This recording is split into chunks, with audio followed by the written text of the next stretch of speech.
Greetings, mortals, and welcome back to Corlagon's estate. We're going to see how this goes. So I'm expecting Corlagon's estate to be a bit spooky right now, because we don't have immunity to like anything practically. It's going to be pretty spooky. It's going to be pretty freaky. And who knows what's going to happen. Was I doing the arena?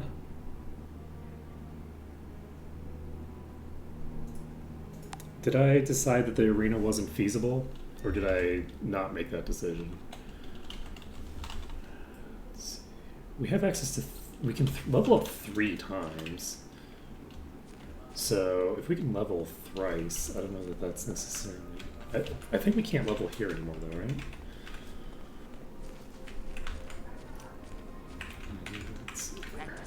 Okay, I can't train here anymore. So I don't think I can train... Can I train in Harmondale maybe? I'm gonna see if I can train in Harmondale. If I can train in Harmondale... No, let's go make another attempt at this just to see what I'm up against.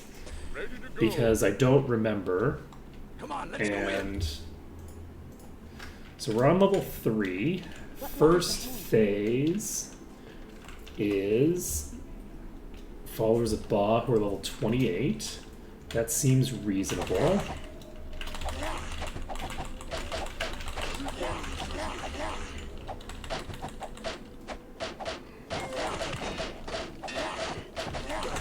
Ones on the left are still hitting me.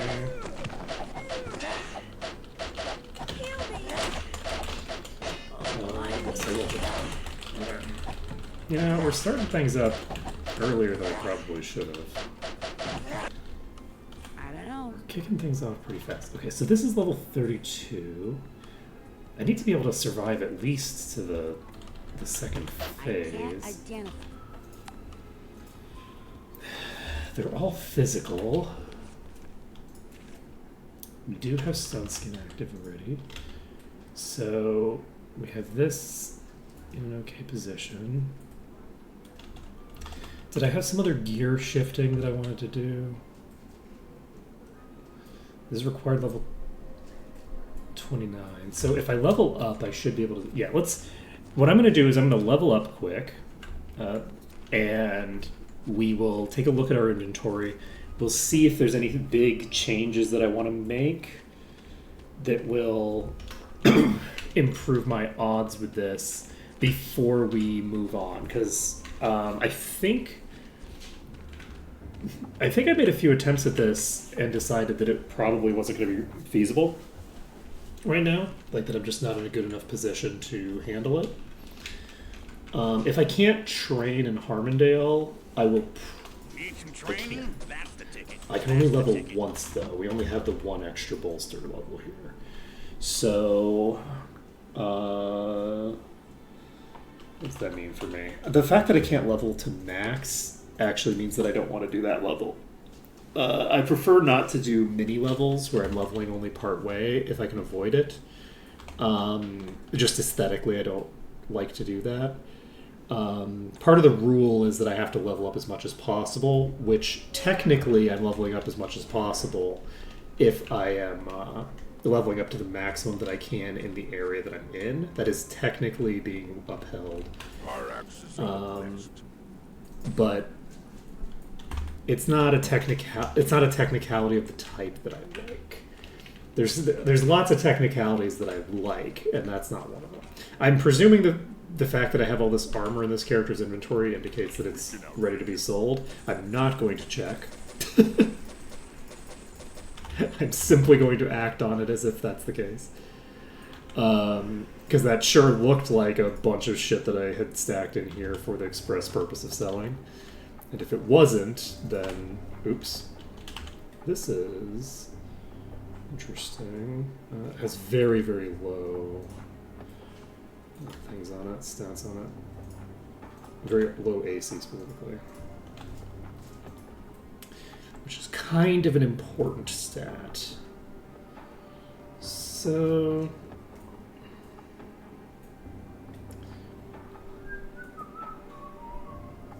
Right, we have a bunch of crafting items available. I don't know that we have anything of particular note.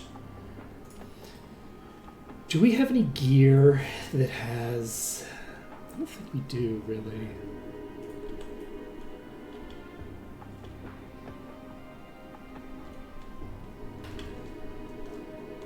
This could actually be pretty useful. I don't have to worry about the long-term consequences of using hourglasses. So I could use an hourglass to get a second stat on that. I don't think I want to, though. I actually do think that, from a gearing perspective, there's not a ton that I can do until I get to 38. Because I don't want to use the item until I have a pretty solid idea. Until I'm 12 levels higher than this. So that's at 41. So once we probably once we finish Corlagon's estate, that'll be viable. We are going to save this under, I guess, pre-Corlagon. Let's take a look at everybody's status effects. Make sure that we don't have anything that we need to cure. Right, you've been diseased for 6 hours because I was able to cure it with that fountain. Right. So the disease effect we can cure in Erathia, which is a surprise. Also, let's confirm. Yes, the lowest bolster that we have is the lowest bolster level supply is coming from my Magic 6. So we will go ahead and move forward here. And actually, I'm going to check if I can take a thing there. Take a cart. I don't remember what the days are. I wish that I had a better memory. My memory is very, very poor at a lot of different things. It's pretty good for certain types of relationships, but when it comes to specific details and factoids, my brain is very, very vibes based, which is useful because those vibes I remember very strongly sometimes, and you know, occasionally I'll say a thing and people go, no, that's fully inaccurate. And then I'll go, it's spiritually true. And then they'll say, I don't think that's a thing. And I'll say, yes, it is. And then 2 weeks later, we find out why it is actually spiritually true. And it is, in fact, spiritually true. And I was right all along. Spiritually.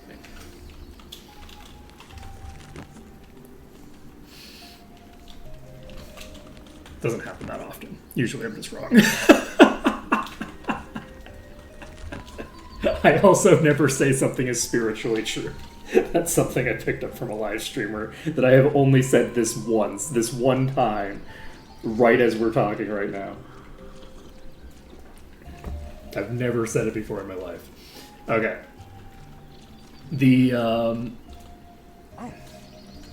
I would simply never.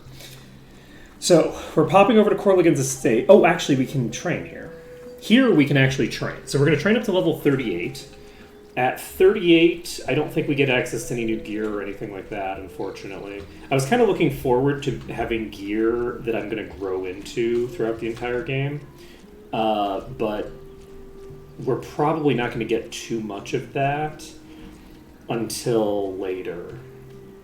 We're going to need to basically get to a place where we're actually fighting really high level enemies before we get stuff like that. Am I doing the War Within? I've heard the name of that. What's the War Within? Wait, is the War Within the new WoW expansion? Is that coming out tomorrow? I'll need to send him a message about that. He might be too busy because he hasn't talked. He's told me that he's busy right now, and that he hasn't had time to do anything. But he hasn't. We talked about that about a month ago, but we haven't talked about it since. So I'll have to get in contact with him. Actually, I'll send him a message now because if it's supposed to be fucking tomorrow, then that's.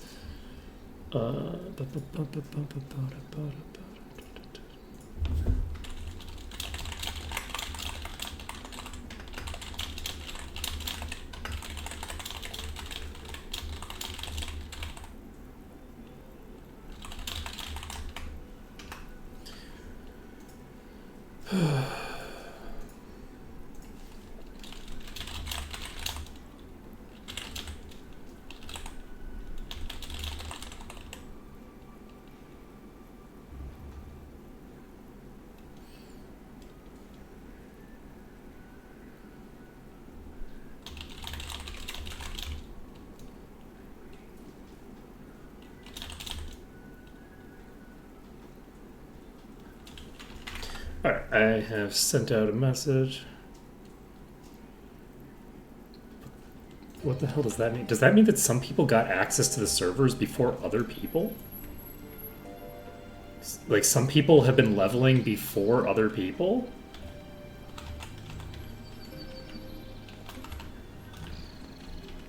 Are we just going, like, full freemium gameplay experience? Is that what's happening right now? Well done.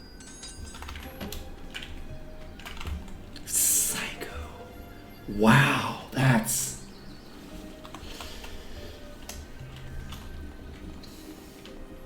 wild. That's really wild.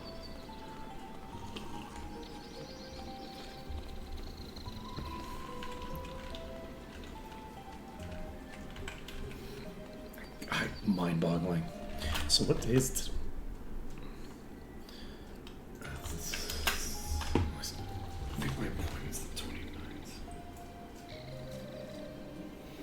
Un momento, por favor. To check my alarms. Okay, that's Thursday. Okay, this Thursday I will be not streaming because I have an appointment in the morning.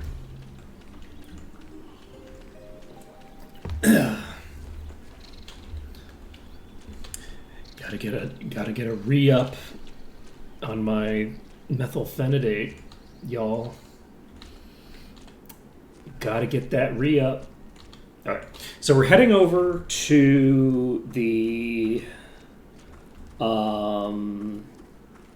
place. I would imagine if it's been out for what, like half a week, people would have been at the level cap the first day, right? Like, it doesn't take more than 24 hours to get to the level cap of a WoW expansion. So, yeah, that's incredibly stupid.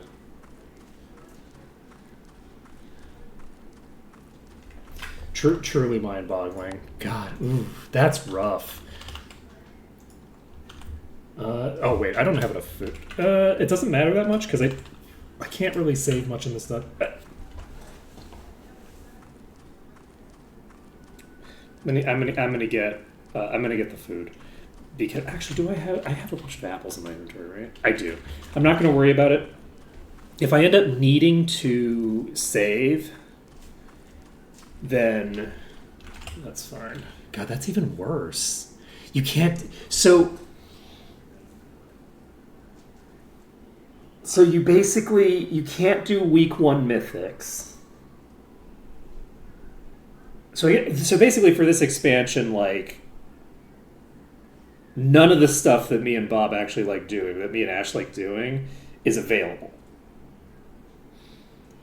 Because you can't do mythics right off the bat. No, because this is week 2 now. This is week 2. You can't do week 1 mythics So you can't do mythics when you can't queue for heroics yet because you don't have good enough gear to queue for heroics. So like you're forced to engage with the grind in order if you're actually doing a race. Like you can't meaningfully skip content unless you are now in a situation where now everyone else is massively outgearing you. In which case, it kind of destroys the entire purpose of the thing in the first place, right? If you can just get a bunch of people who are geared up in heroic gear because it exists already, then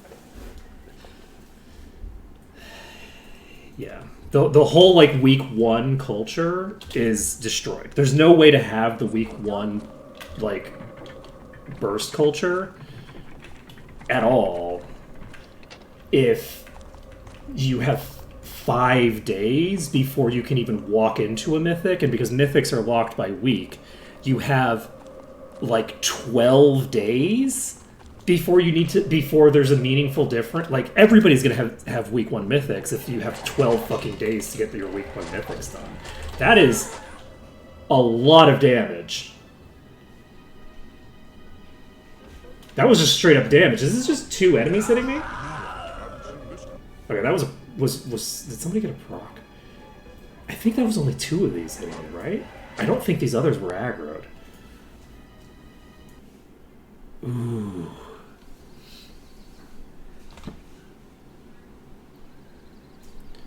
Let's see.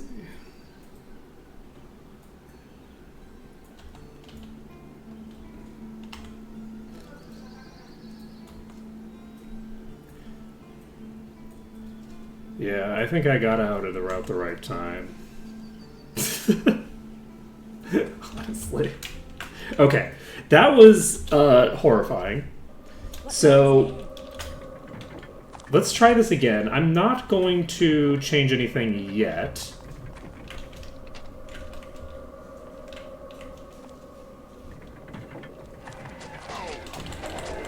So that thing is hitting me down to 74. I wish I could see how much damage this does, but I guess I wouldn't be able to anyway because I can't even identify it. These are killing me so fucking fast.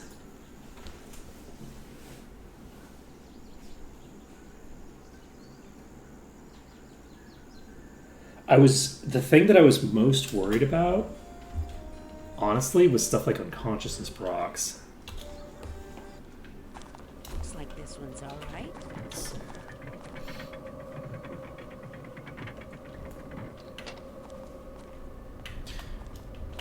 Honestly, both of those things have kind of a... There's similarities between both. So these are level 41. I wish I could see how much damage they do.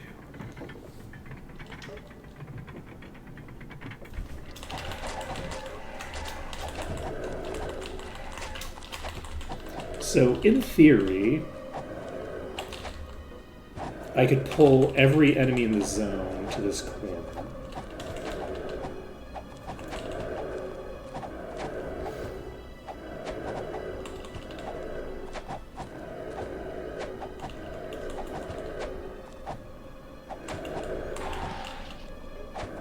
This is the thing that I could technically do. But I'm not going to. I'm not going to fight Corlagon's estate by just skipping Corlagon's estate. I actually can't technically do that anyway, but that's beside the point. So... I wish I could see how hard these are hitting. I want to kill the Spectre. There we go. Okay. So that's 2 hits. You're at negative 199. From one... There's only 2 enemies here, right? Is that an unconsciousness roll? No, it's not. You're negative 167. I have an evil spirit and a ghost here. I don't have a specter. So we got knocked from 407. So this is hitting for... like, what, 600 damage right now?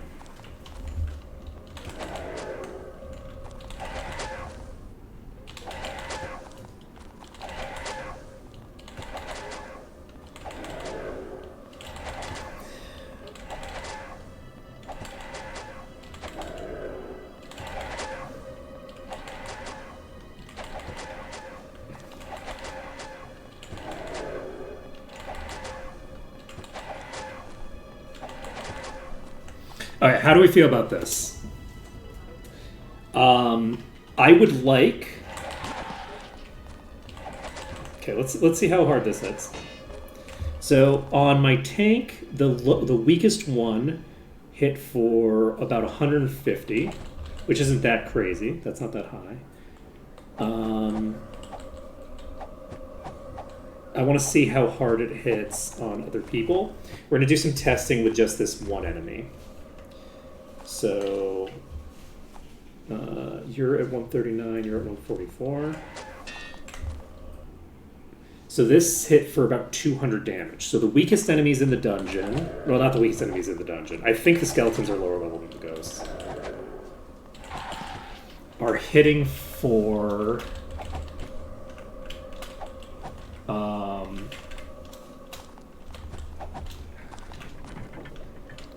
a concerning amount of damage. Okay, I have 3 of these right here.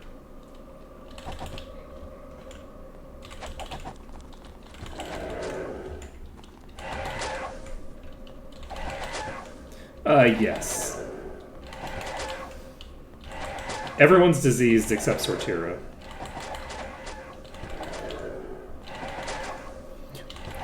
We have the ability to cure disease when we get back to Arathia. You would think that liches would be immune, but they are not in fact immune. Okay, so both of them just got... Was Severia at full HP?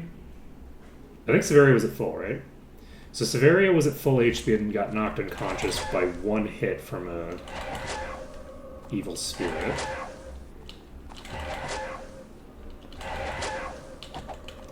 And got, what is that, fear? Weak.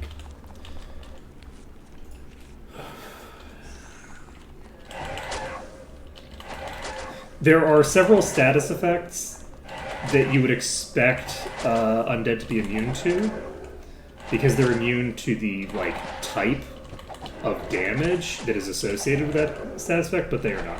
They're not immune to insanity despite being immune to mind, and they are not immune to disease or poison.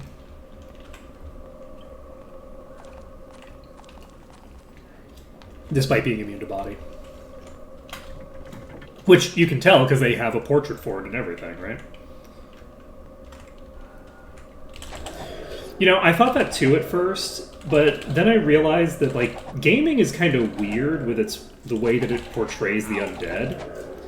Because the undead are mostly associated with decaying and falling victim to rot in most media. Right? In narratives, the thing about undead is that they are continuously rotting and decaying, right? What is that if not disease, right? So they still have bones, and there's plenty of diseases that affect your bones, right? So if you presume that they have any sort of living component to them, whether it's their brain, whether it's their bone tissue itself, what have you, how hard did you get hit? So Sortira got hit from 624 to negative 101, right? Sortira was one shot? Was that correct? You were, I think, at full HP. So this thing's hitting very hard. So I've actually come around on this and think that it's actually good and normal to associate undead with being susceptible to disease. It is very funny in Comoniton's case, but no, you can poison. You can get a poison into bone in a variety of ways, right? But and also bones where you produce the blood.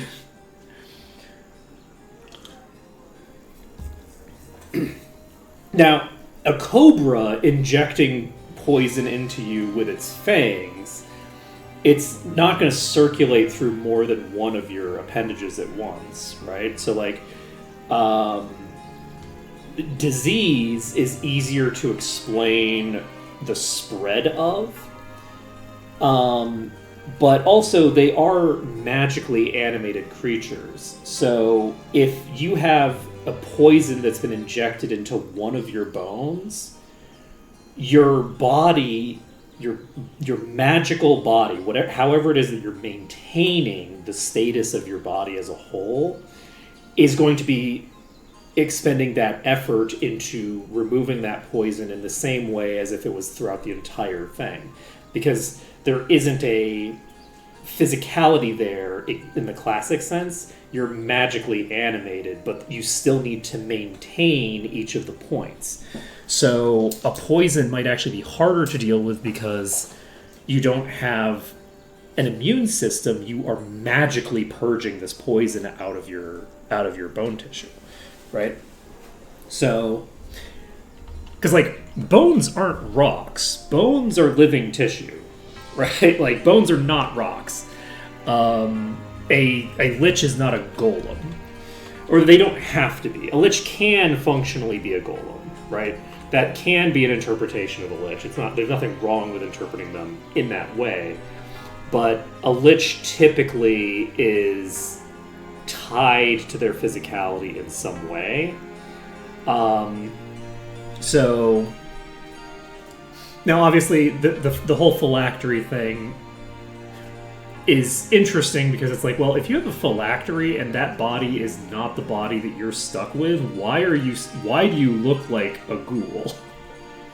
I'm sorry, I shouldn't say that. Ghouls look substantially less rotted and decayed than liches do. Ghouls are about a 6 on the undead scale. Liches are about a 9.5. Okay, so we have to figure out what we're going to do here. So the ghosts have the ability, the specters specifically, have the ability to one-shot my tank. They have the ability to one-shot the person who's keeping preservation active. That is a significant issue that I don't have an easy workaround to. I could try pumping my stats a bit. No. A demi-lich is also a 9.5, I think. I don't think there's that big of a difference between a skull and a skeleton.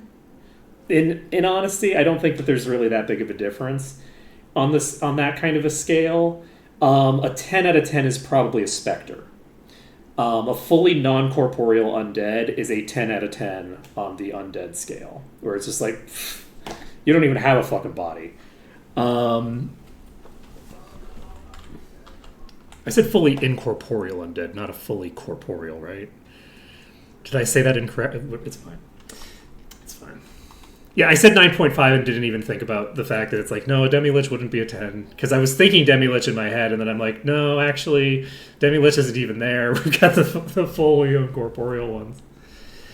You rotted so bad you don't even have a body left. I could pump bodybuilding to prevent me from getting one shot, but it's not going to help my healing throughput. So it's going to make this much slower.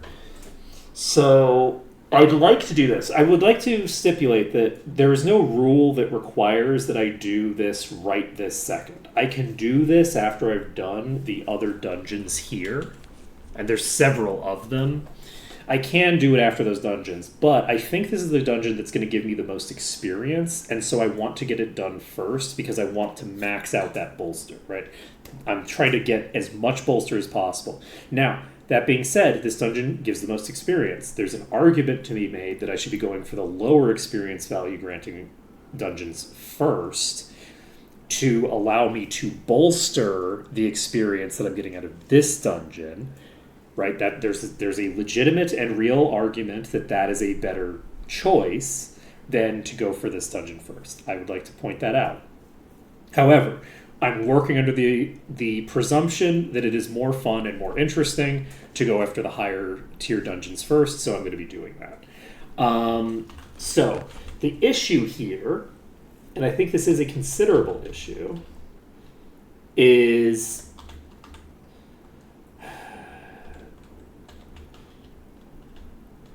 what do I do?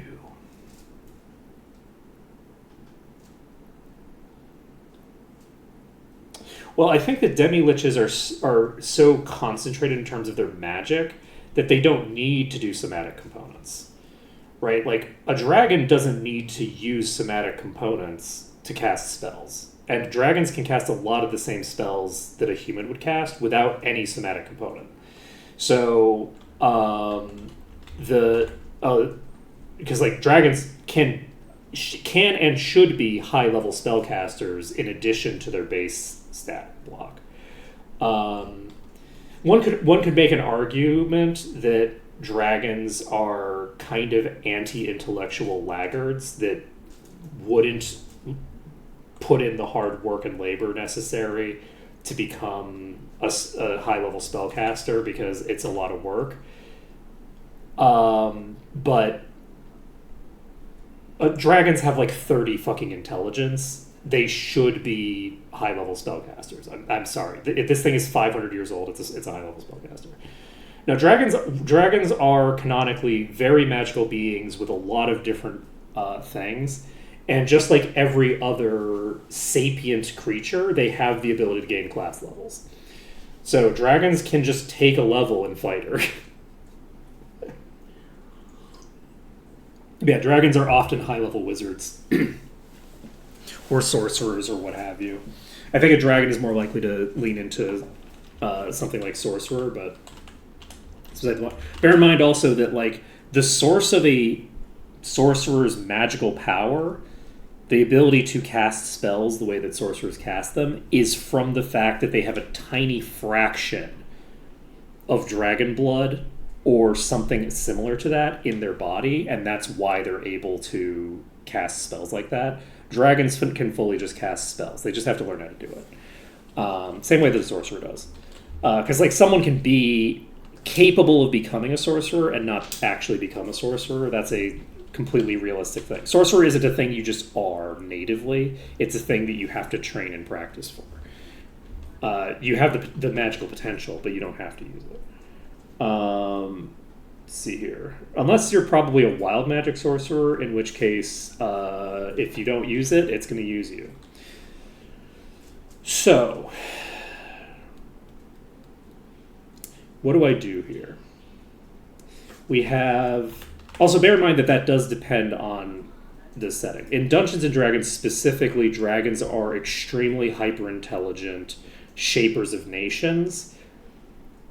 In a lot of settings, dragons are just big, dumb lizards that sit on rocks. Right?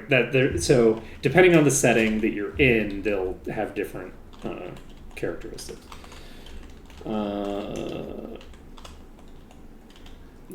Dragons as an allegory for the bourgeois or the aristocracy should be wizards. Dragons who are not an allegory for the bourgeois or the aristocracy are not necessarily wizards. Let's see here. I guess they're always a metaphor for the aristocracy, but that's beside the point. Even when they're just big dumb lizards that sit on hoards of gold, they are. It's just a different. It's a different stereotype, but I have the ability to put a few points into things right now, so we could get like you up to 10 and everything. I might as well just do that at the very least. Do I want to get more regen actually? Because I am realizing that this person is always going to be maintaining my regen spell.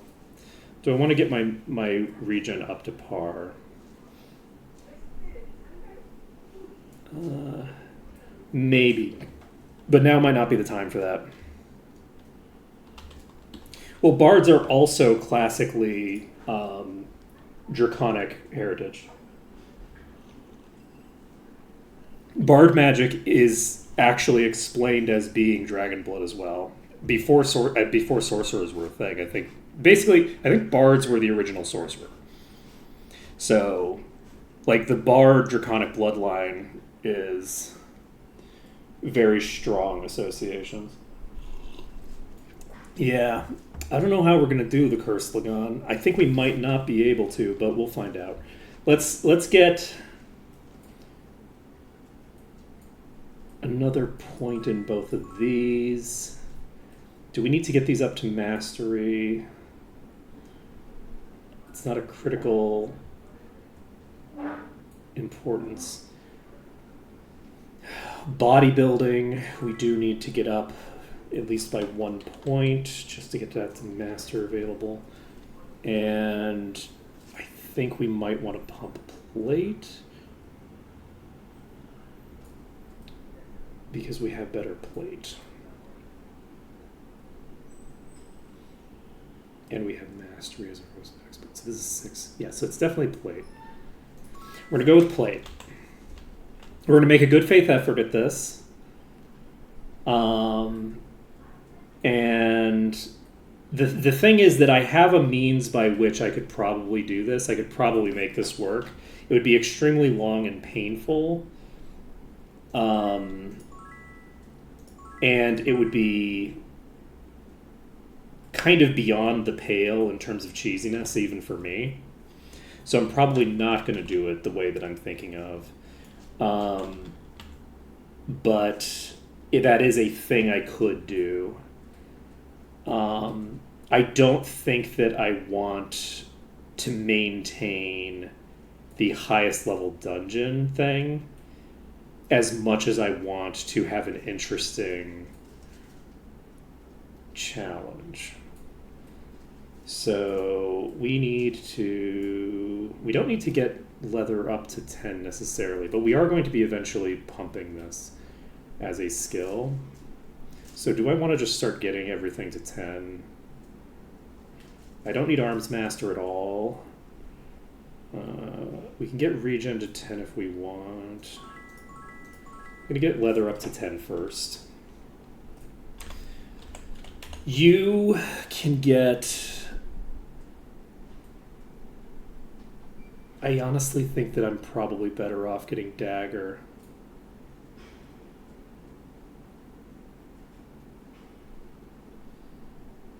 I'm going to take the 2 points of dagger. This character is probably just going to get one shot no matter what, so I'm not really going to worry about them too much. So next on our list is you. You are getting one shot as well. It's an issue when you get one shot. I don't like it when you get one shot. Could you not do that, please?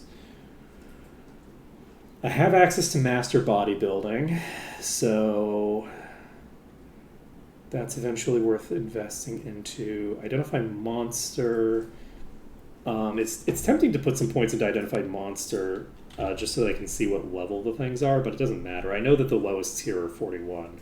So we're going to put 3 points into chain to see if we can avoid getting one shot. We're going to save under danger because I've just spent all my skill points. And we're going to pop in here. Man, if I thought that fucking arena was difficult, I don't know what we're going to do about Corlagons. So my concern here is that the only way to clear this might be to, like, basically pin things in corners where they can't hit me. So that was one hit. So that one hit took me down to negative 500, which is, suboptimal.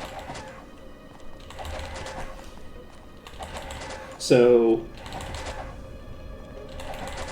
I would prefer on this playthrough, considering what we're trying for here, to not have this be the tactic for the entire fucking playthrough. And I feel like this is possible, or not even, I would prefer not to have to do this for any of the dungeons of the playthrough, where I'm basically like, okay, well, I cannot get hit once. If I get hit once, my character's down, and I have to basically cheese every enemy completely. I don't have to cheese, like, the lowest tiers, but I'm not even on a boss. This is just like a normal Spectre. And I have to basically use this corner. There's no other way that I can survive a fight with a single Spectre. It can just one-shot each party member in a row. So, weirdly enough, it means that the status effects don't matter. I'm happy to cheese Erathia, because it's Erathia. But, like, I'm not super content. This is just a normal ghost, so I'm going to try to play it legit. I'm not super content to try to use corners for this whole thing. In addition to the fact that I'm very lazy, and that sounds like a lot of work to have to pull everything to this corner. There's also, because this corner I'm pretty sure I can work with 100%. So, like, in theory, this would probably work for about 80% of the zone. The only problem is eventually I'm going to have to jump down to a place, but I could probably work something out for that as well. So, I feel like if I was going to do a different place that would give me a... What is the second highest experience place that I would do around here? Because I'm not going to do this whole dungeon this way.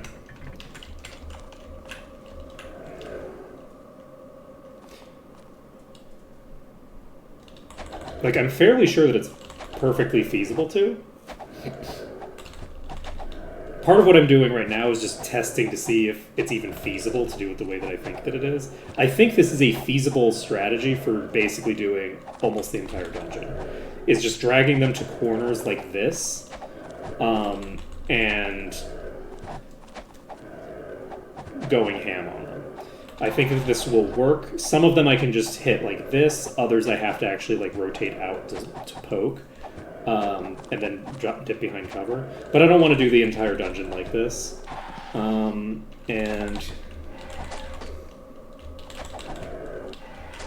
Oh, interesting. Yeah, this one got into a bad position, so this might not be quite as feasible. Nah, it just requires a bit more care and positioning. So yeah, so this is doable. Up to a point. It might not be doable throughout the entire dungeon. There are points of the dungeon where you have to deal with some more complex puzzles than just dragging things into a corner like this. Because you have to like jump down to different verticalities and things like that. And for something like that, I think there are workable corners and things like that to play with. Also, I think you can jump down. I think the skeletons are lower level. So since I think the skeletons are lower level, I think that might be feasible as well. But again, I just don't feel... I had to use a huge amount of really cheesy tactics to get through the beginning of the previous run. The beginning of this run is a much smoother beginning. I feel like we have managed to get through this without being nearly as cheesy, and I want to kind of maintain that throughout the run if possible.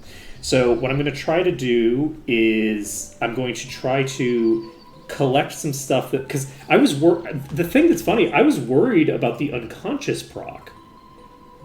Right? Where is that? I was worried about needing to equip this gear. This doesn't matter at all, because the thing that can proc unconsciousness on me knocks me to negative 500 HP. It doesn't matter that they're able to proc unconsciousness on me, because I'm fully dead if they hit me. So that's pretty funny. But let's see here. The other dungeons here are this, which I believe has one quest associated with it. It's this, which has, I think, one quest associated with it. This, which has one quest associated with it. We cannot do the mine. So I think, and by the way, this quest is turned in New Sorpigal, so is this one. We can go turn those quests in. We're not, because we are able to wander around because we have to go back to the other continents between zones. So the typical rule where we're minimizing travel is not in play for this. So the fact that these quests turn in another place doesn't matter, as long as the place that they turn in is currently accessible to me, which they are. Those are in New Sorpigal. So I think the temple is the place that has the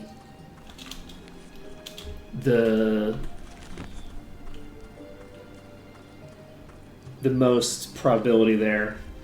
Do I want to change the name of the stream? Probably not, because we just spent half an hour in front of Corlagon. And it is cursed. So we're going to do this other place instead. I think this should be more feasible. There are not as many skeletons here as there are ghosts in the other place. And I think skeletons are lower level than ghosts. So we'll find out. After that, we'll be doing Arathia, and we'll be having a good time with that. And we should be able to... I think we should be able to make some pretty good progress today. I am actually going to head over to the inn to pick up some food, since we're now entering a dungeon that we can save pretty comfortably in. We did the Arathia exterior, but each dungeon is separate.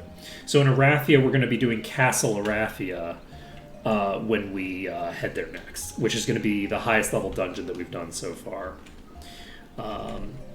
And it's higher level than Corlagon's estate as well. For Castle Arathia, I am perfectly happy to do a bunch of cheesy bullshit for Castle Arathia. I have no problem with that. Just because it's Castle Arathia, and it's fun, and it's fairly short, and it's an extremely high level dungeon, whereas Corlagon's Lair, or Corlagon's estate, is not a super high level dungeon.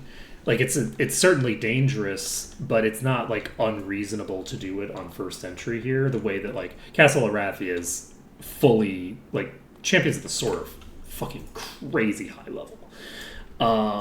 So like it's a very different vibe between the two. So we'll have to do a bit of cheese to get through Castle Arathia, but that's fine. Whereas I'm just less comfortable doing a bunch of cheese to get through Corlagon's estate.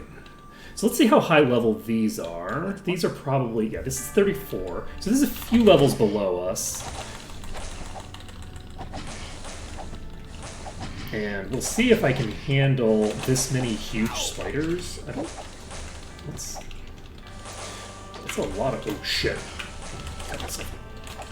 I think the huge spiders can climb up and the others can't, which normally would split the pack considerably, but it doesn't split the pack considerably if the pack is almost... Where did all those go? Oh my god, this is a much bigger pack than I thought it was. This is a way bigger pack than I thought. Rough. Okay. Mistakes were made. I don't know what it's called. Looks like It's the Castle of Arathia. Arathia is a country.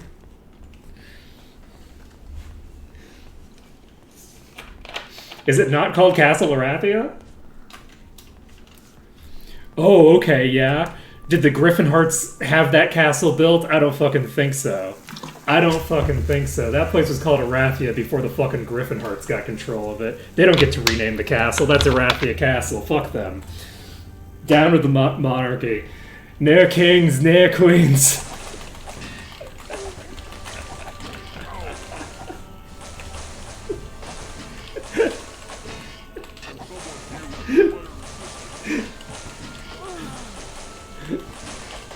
You know why it's called Castle Griffinheart? Because they used griffins to conquer the place.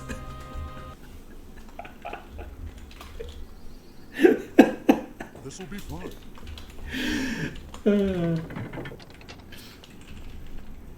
We have good times. Okay.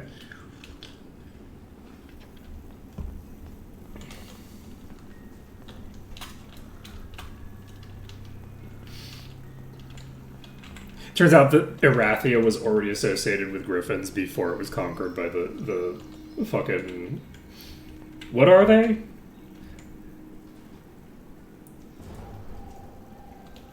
What's the surname of the queen? Is it Griffinheart? If it's Griffinheart, then yeah, no, that's fully a renaming of the castle after they took over. I don't think that was built before they conquered the place. Or I don't think that was built after they conquered it. I think that was built before they conquered it.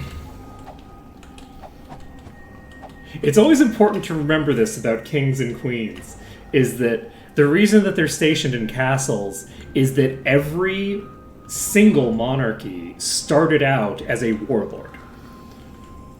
A warlord conquered a place with an army and then built a castle because they needed to, because everyone wanted them dead and they needed to be able to protect themselves from the peasants.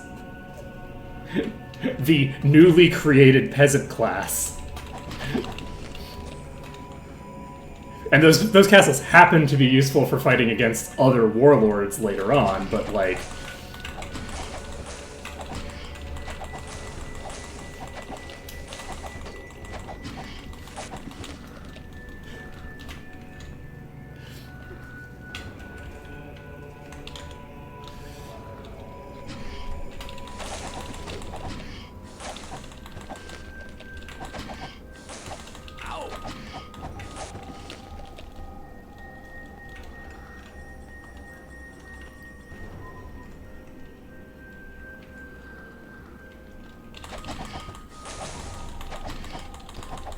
Alright.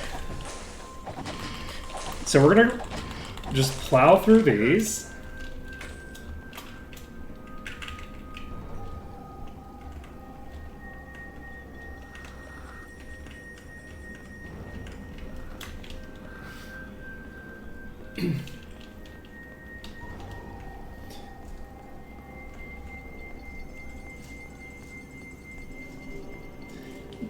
We are not going to be able to fight these the way that we would in vanilla because their AI behaves differently. So we're not going to be able to just lock them on the bottom because they will say, oh, I have to crawl around to go up this thing. I'm going to go up this thing. Which is going to cause problems for us, and these will just jump down at me, which is an issue. We need to open these doors first, I think. Yeah, we're gonna need to get in here. Unfortunately, that death means that we're not gonna be able to clutch this, but we're gonna actually do the side passages first. We're not gonna do the corners the way that I was hoping to, just because we need a place to actually run to that works, and if we get like too many enemies. So. So I believe this will also give us an idea of how high level the skeletons are going to be.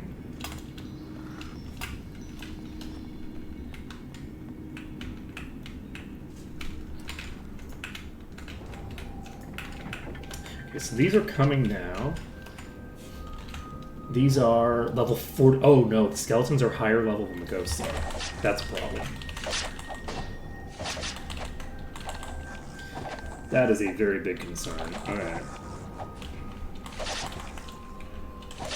Are we going to go back to Corlagon's estate and just live with the fact that we're going to have to be cheesy for this round? Is that the life that we lead right now?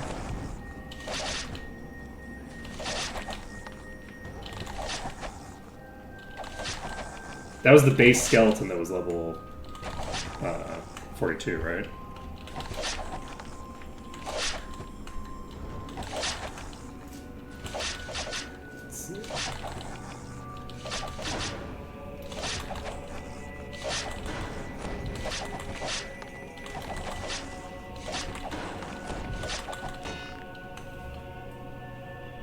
Interesting. So that didn't hit that hard.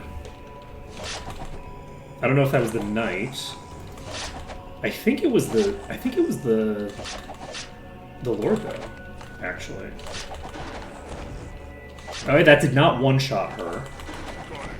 Okay, I think we're actually going to be okay here. The skeleton knights are level 48. Are ghosts just a, like, miscon? Like, are they an undercon or something? Because the God, as if anybody's going to know what an undercon is. So in EverQuest, considering an enemy was a thing you did if you pressed C, which gave you an idea of how strong it was relative to you. And an undercon was an enemy that was a low level but extremely powerful for its level. So you would look at it and you go, oh, okay, this is a reasonable thing for me to fight, and then you fucking die instantly because it hits 4 times as hard as an enemy of its level would be expected to. That's what an undercon is. So, I'm wondering if the ghosts are actually just stronger than you would think, because that was hitting for way, way more damage than that Skeletal Lord just hit for. So the Skeletal Lords are feasible to fight, I think. You are still cursed.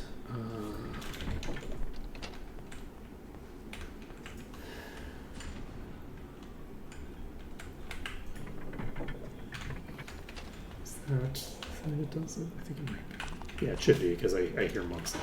There you are. Alright, we're still going to need a corner for this part, because I didn't pull them in an appropriate way.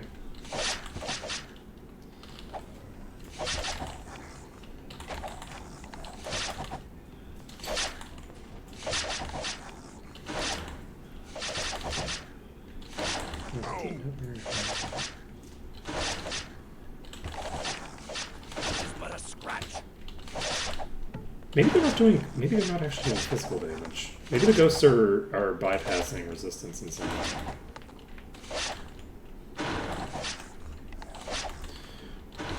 You know, it turns out that I'm using these corners a lot more than I had anticipated here.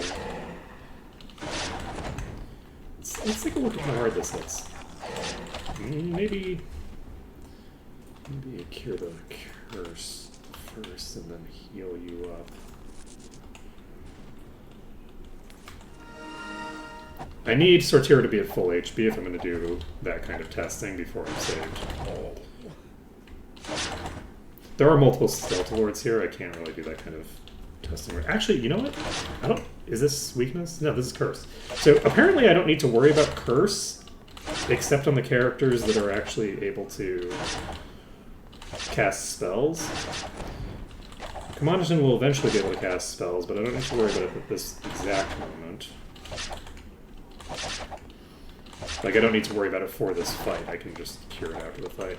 Okay, this is 2 monks that I can just clear out.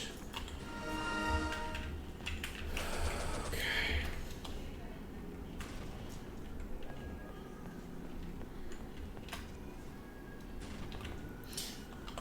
Yeah, they're the people who conquered and united the tribes, right? Like, that's... Let's leave it behind. We don't need this. Let's leave You know, people don't subject themselves to your authority peacefully. You can often maintain that authority peacefully, but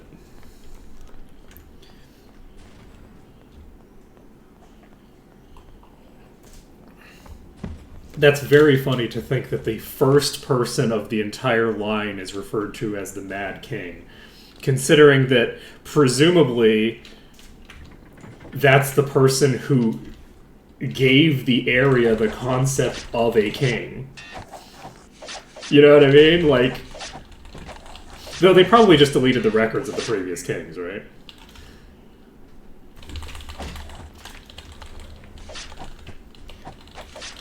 Alright, who's hitting me? Is it the Skeletal Lord? Alright. You know, maybe we should do Corlagans. Because I'm spending a lot of time in these corners. Should I just try to do Corlagans instead? Because I'm spending a lot of time in corners. The Skeletal Lords are going to be hitting hard enough that it makes sense to. Maybe I should do that.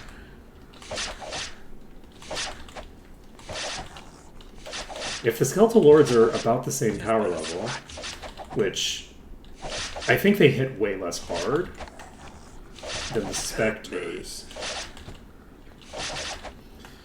should we do it?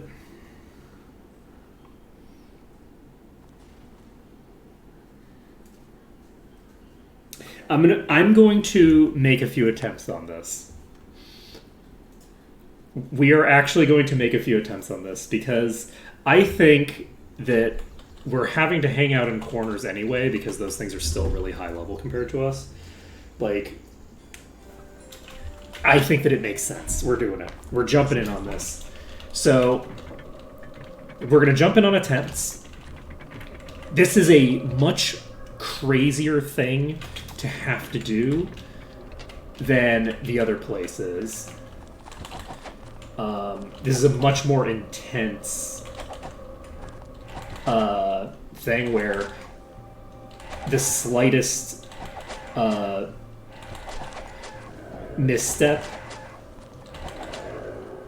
can end the run.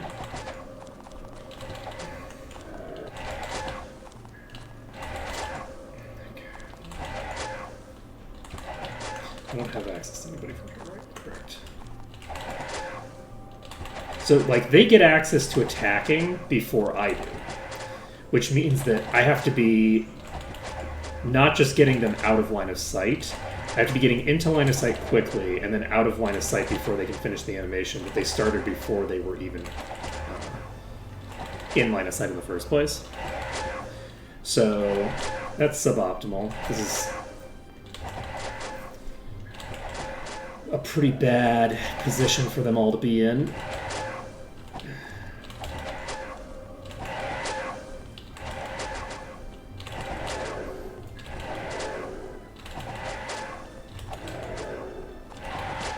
Okay, we got one Spectre down. I think there's still another Spectre in this pack. Yep.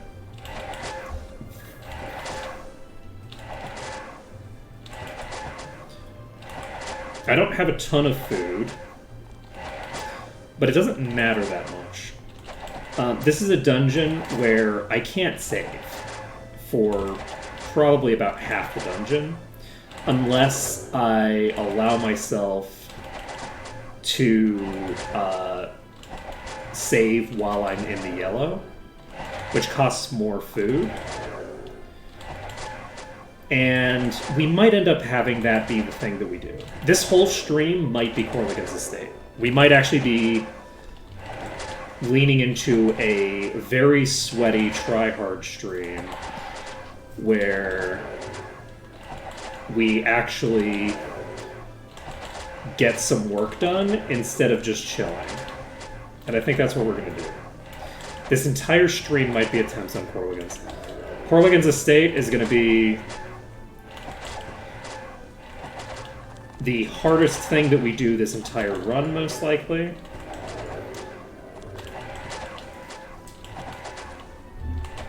Unless we allow ourselves to save a few times, in which case it'll be one of the hardest things we do the whole run.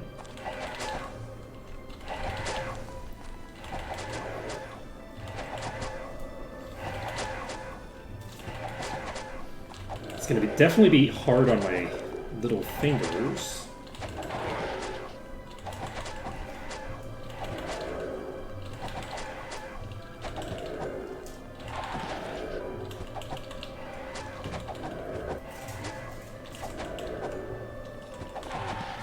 Is the reason not just because the writers didn't think of the fact that it was a whole planet until after the game they made where they established that the name was Enroth?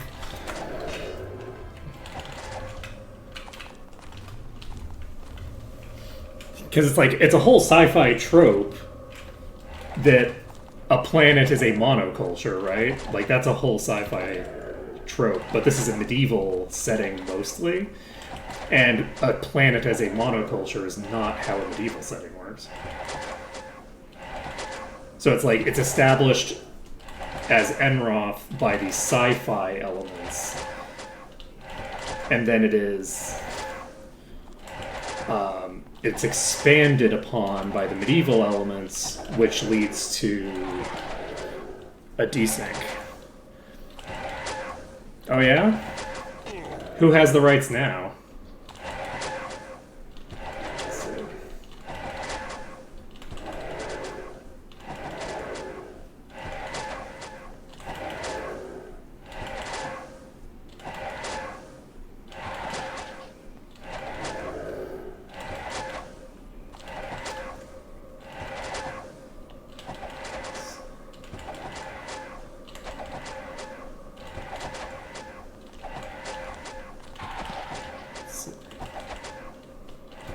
That wouldn't really explain why it's called Enroth today, though.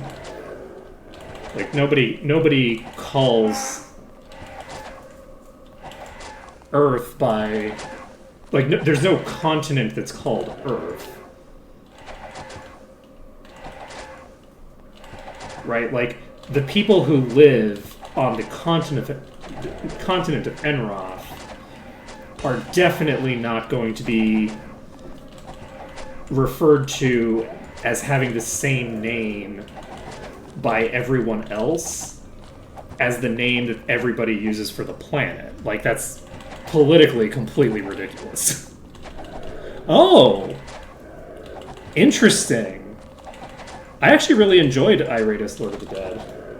I don't know how it relates to the Heroes series in terms of like what I think that would imply for the design, but I really enjoyed that. They actually reached out to me with Iratus. Iratus, I actually got a copy of that by their promotion team because they were like, "Hey, this seems like something you might be interested in." I have no idea why they thought that. Someone in my community might have reached out to them or something, but it's also possible that they were just casting a very broad net. But I actually got a promotional copy of that game, and I really enjoyed it.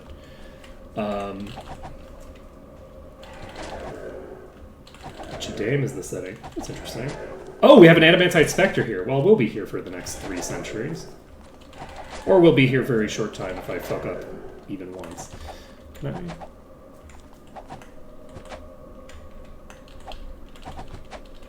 Seeing if there's a position I can get in where I can not break my pinky finger. I think I'm going to have to break my pinky finger, unfortunately. I don't know why my pinky finger is so sensitive today.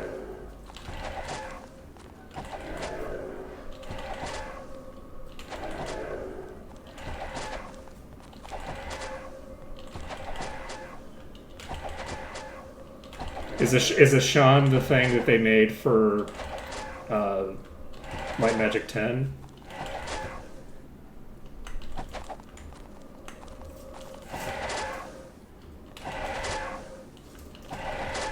I can't imagine that they would continue with where they went in Might Magic 10.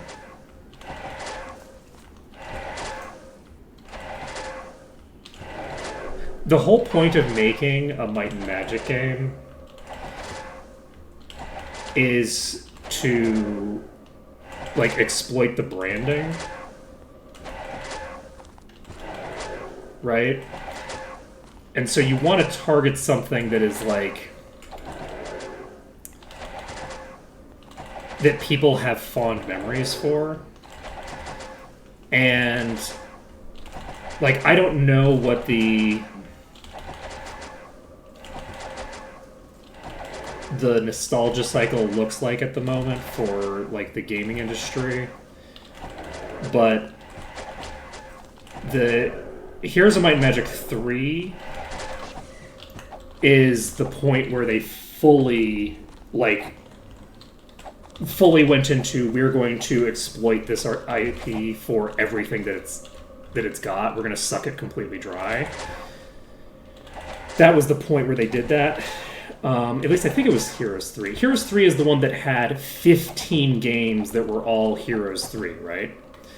And they were all charged. They charged $40 for all of them, and it was just like basically map packs for Heroes 3 that they were charging like as full price games. So from my perspective, if you're making, the Heroes Chronicles were all made in the 3 setting, right? I believe that's the time period where that was coming out. So what you optimally want to do is you want to target the branding to before the, I don't know how old I was when this was being done. It was probably 14, 15 when they were fully like destroying all their brand credibility.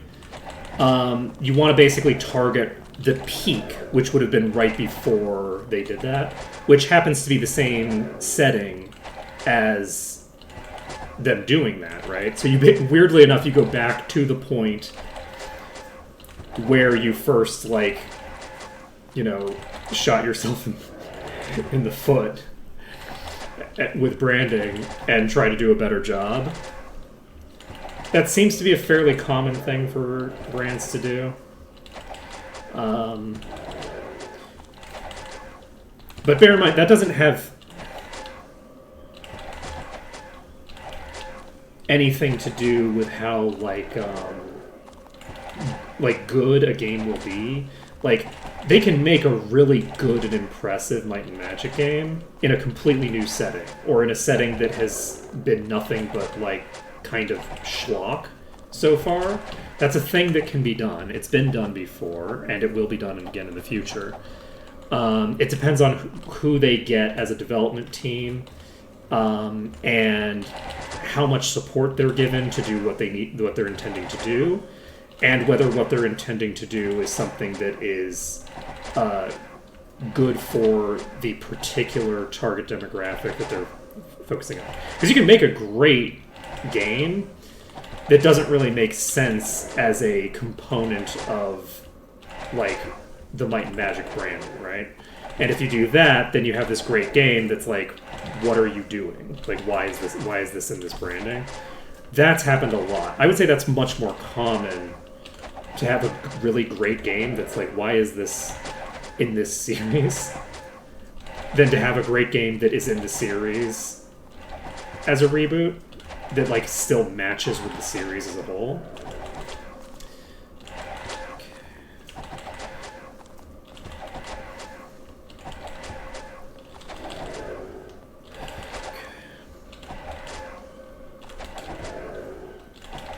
And if we take down the first boss right here, and don't fuck up enough more times that they randomly attack Sortira.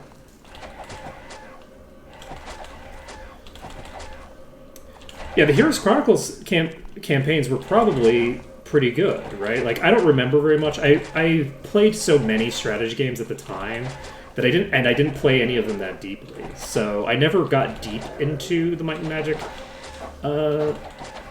games. I just kind of dicked around with them for a little bit.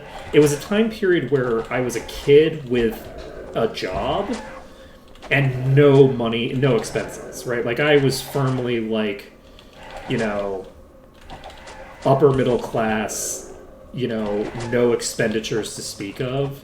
So I bought all of the Heroes games because they were a genre that I liked.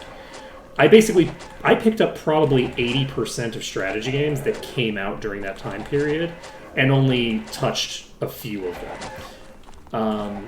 I was interacting with these $40 strategy games. $40 to $60, depending on the game. The Chronicles games were a little bit cheaper than a standard game was at the time, I believe. I was interacting with those the way people interact with, like, $5 Steam games today, just because I had a job and, you know, I was making money and I had nothing to spend it on, right?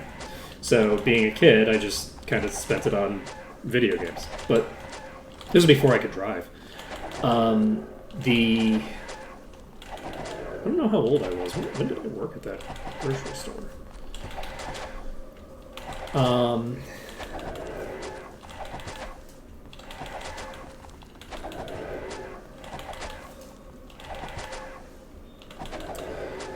So anyway, I don't know, like, I couldn't do a comparative analysis of, like, which ones had better plots or which ones had better and more interesting maps than others, because I just wasn't engaging with them very deeply at the time. So even if I could remember, like, what them as best as I could, like, even if I could remember them really great, I still wouldn't know shit, because if I had a perfect memory of what I knew when I was 13 or whatever when they came out. When did the Chronicles games come out?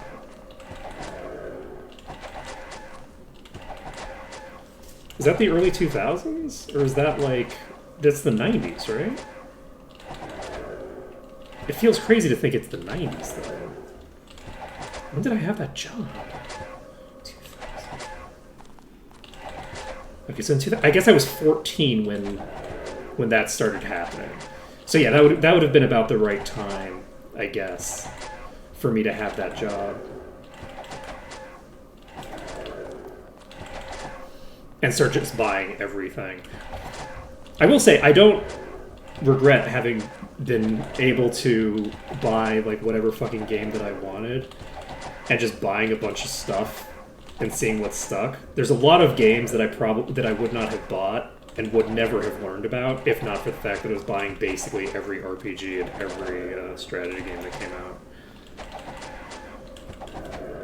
You couldn't do that now because there's way too many games coming out. But like, there was a limit to how much shelf space there was at Best Buy. You know what I mean?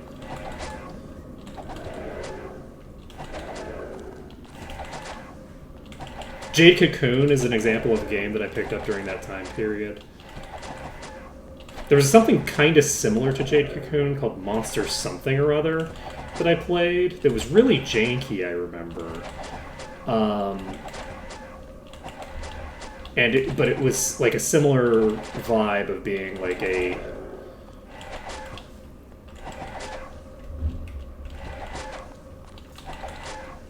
creature collecting / breeding game, I think.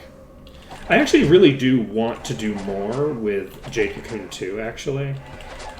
I think that would be fun.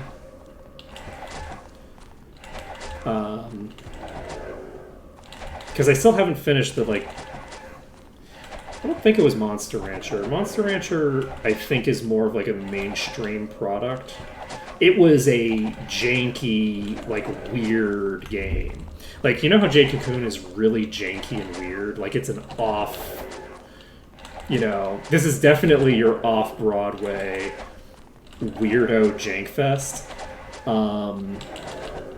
It was something akin to that. It was just very weird. But I don't think it was Monster Rancher. I don't think ranching was a component of it. It was just kind of like... I just don't know. It could have been the original Monster Rancher, though. That would be very funny if this title that I'm familiar with the name of, because it's a really big series, I actually played the original of it and just thought, oh, well, this is a weird, janky-ass thing.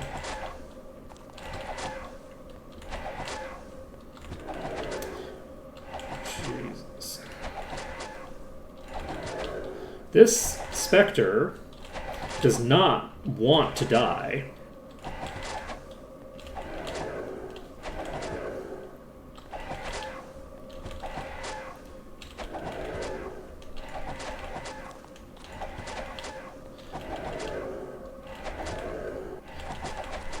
Janky in a different way, not that, and not in the gimmicky usage of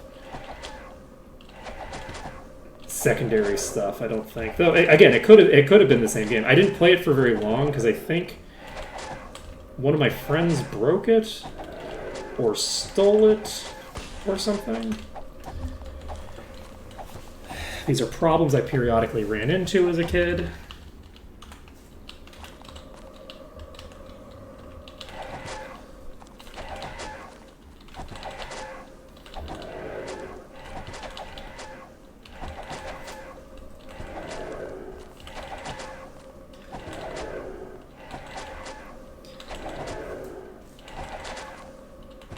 I feel like it took me a surprisingly long time to realize that a lot of people are assholes. I remember being really excited to have finally found a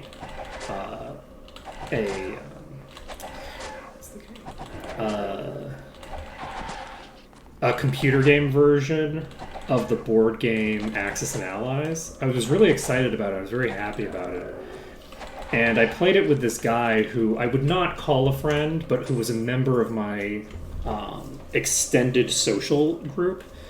And I really beat him very badly. and he was kind of a weird guy. He was this weird like pathological liar type character where he would like pretend he was a weird guy, and but he was a member of my like extended social group, and anyway, so I beat him quite badly, and he asked if he could borrow the game, and then he just stole it. And this was after me looking for years for basically this exact thing. And it was very sad. I should have saved.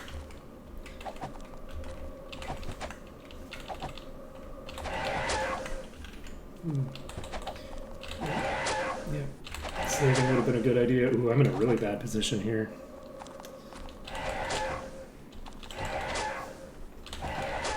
Less weird than you'd think. People are just kind of dicks.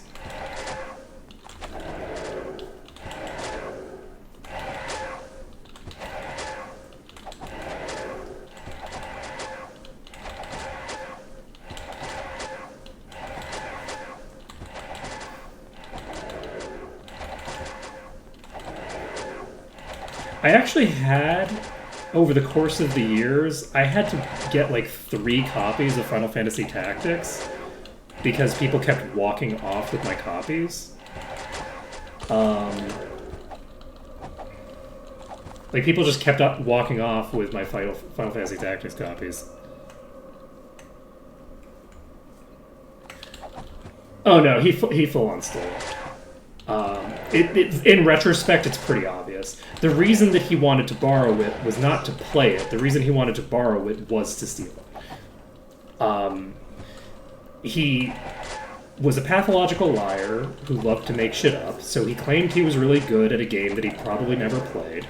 And then when he got absolutely fucking obliterated in said game, that upset his fifis, and so he ran off with the game in order to punish me for proving that he was lying. Right? And I didn't call him out on any of this stuff or anything like that, right? Like, it's not like I was being a dick about, anything, but he lost very badly, and he was very clearly not very good. Right? Like, this is not someone who's intimately familiar with this, yeah. So, but yeah, based off of his behavior before and since that point, because again, this is someone that I was only like kind of like tangentially aware of. He was in my social circle, but he's not the kind of person that I should have loaned a game to. The problem with Minnesota, the only problem, Minnesota has no other problems, but the primary problem with Minnesota is that everyone's passive aggressive as opposed to just being explicitly aggressive. So everyone always has plausible deniability for all the bad shit they're ever doing because they're never directly doing the bad thing. It's very uncommon for people to be aggressive and in your face and, to be clear, honest. So there's a bunch of like etiquette that you're supposed to follow with people that ends up causing big problems because, you can't say no to people in Minnesota. Because it's rude. But I had other people who were, again, kind of like tangentially related in my social circle to me, who pulled some similar stuff, but I think with some of those people, they legitimately forgot. And some of my friends had, like, I had a friend who had my copy of Might and Magic 6 for, I don't know, like 12 years or something like that. Who, when I went and visited again, they gave me back my copy of Might and Magic 6. He didn't steal the copy of Might and Magic 6. He borrowed it, and then I left the state. Right? Like, he borrowed it, and then I left. Right? I have plenty of copies of games that people had that they didn't steal, right? I have other friends, or I have other acquaintances where it's like more of like up in the air as to what happened. Like there was a guy who, several people have borrowed my copy of Final Fantasy Tactics, and I don't know, I can't trace all of the copies of Final Fantasy Tactics and who had them at what time. But at least one of the copies of Final Fantasy Tactics, I remember wandered off to another state when an acquaintance of mine who I had loaned it to left the state. And I don't actually know, I don't think that they took it with malice. They might have taken it because they wanted a copy of Final Fantasy Tactics. And they might have just had a bunch of shit going on, and because we were only tangentially, like, socially connected, never really got the opportunity to give it back to me. So that wasn't something where, like, that's less clear cut. Though they could have just given it to one of our mutual friends when they left, but that's beside the point. Though maybe they did, and that person stole it. Who fucking knows? But yeah, I had to buy Final Fantasy Tactics 3 times. Shit. Luckily, it's just a ghost. Okay, I don't have enough food to save in the yellow right now. I don't know how much it costs. Does it cost like 8 or something like that? Oh shit, that was unfortunate.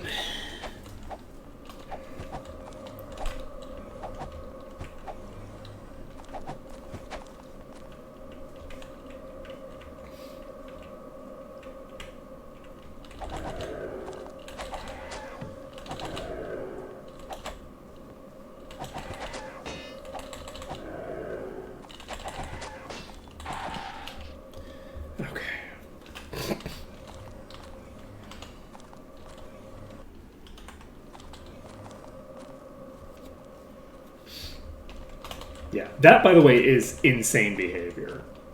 Loaning someone a thing that isn't yours is true madness.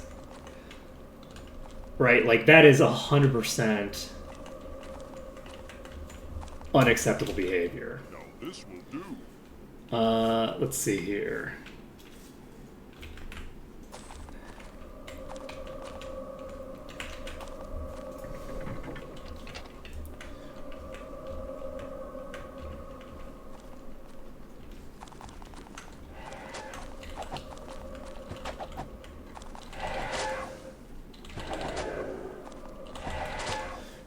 You know, there might be more enemies behind these that are gonna really fuck my shit up.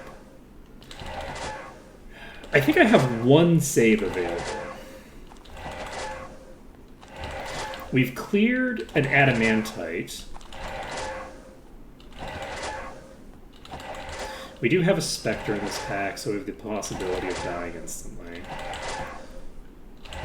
I should have gone and gotten food.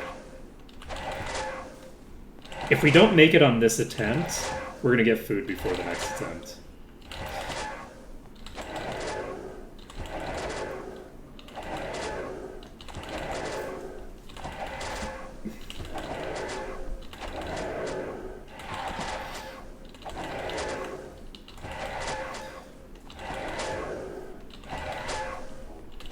I do think this is gonna be the hardest dungeon.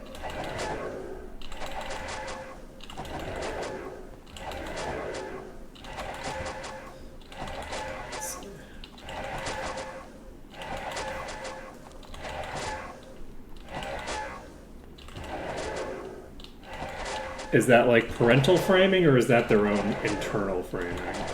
Or I guess, as is often the case, both.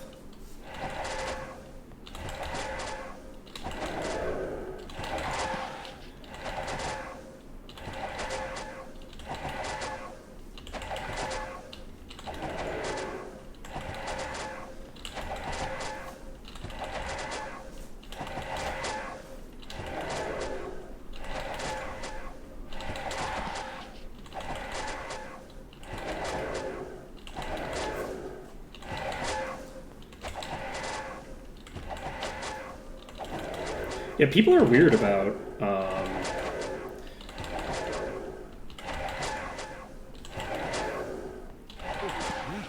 people are very strange about trust in a way that I think is like very strange.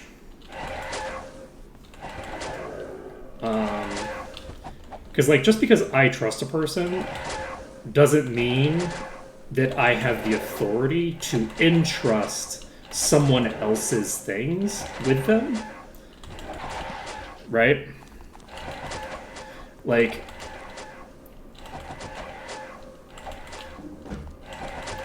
you know, if I have a friend who I trust and they ask me for the phone number of another friend of mine, I'm not going to give it to them. Actually, that's not a thing that I'm going to do. Because you shouldn't give people's phone numbers to other people without checking with them first. As a matter of... That is just a 100% hard, fast rule that applies in all circumstances unless there's an immediate emergency, in which case there's usually a better option than to give the phone number. Like, it doesn't matter whether you trust the person or not. You don't give away a person's phone number. And similarly, like, it doesn't matter how much you trust a person, you shouldn't be giving, like, control over things that you have, like, borrowed to another person, period. Unless the thing that they are borrowing is something that is, like, whatchamacallit? Like fungible, and you have the means to easily replace it. Right, so if the thing in question is a wrench, or a video game, or some other thing like that, and you're ready and able to, you have easy access to replace that thing if the person breaks it, or walks off with it, or whatever. Like, all the stuff that you would normally do if you had possession of it, like if you retained possession. So, like, if you had the ability to immediately replace the thing if the other person walked off with it, that's one thing. It's still not a good thing to do, but it's, like, a little bit different. But once you take possession of someone else's thing, they've loaned it to you, you're responsible for everything that happens to it. Unless something fully out of your control happens to it, like, you know, a tornado hits your house, in which case you have... Fuck.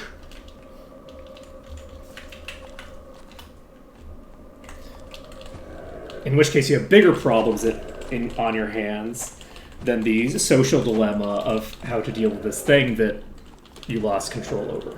But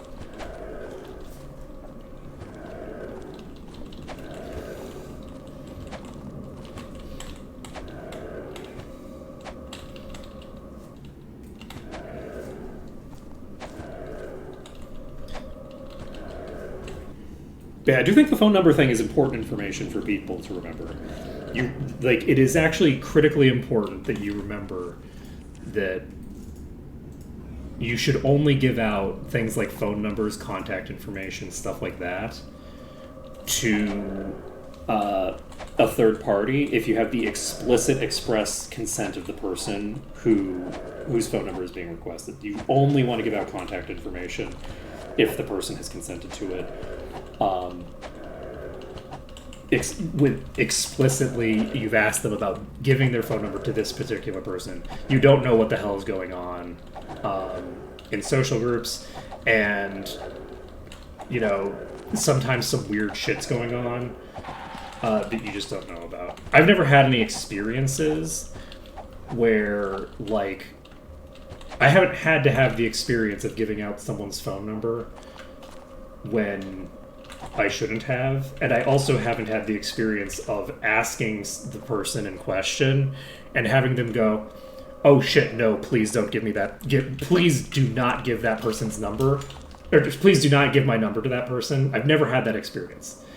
It's not a thing that I've had to deal with, but you shouldn't need to have that direct experience for that particular lesson, in my opinion. Every time I've ever had that conversation, it's just been, oh, yeah, sure, I'll get in contact with them. Or, oh yeah, sure, give them my number, that's fine, thanks for asking.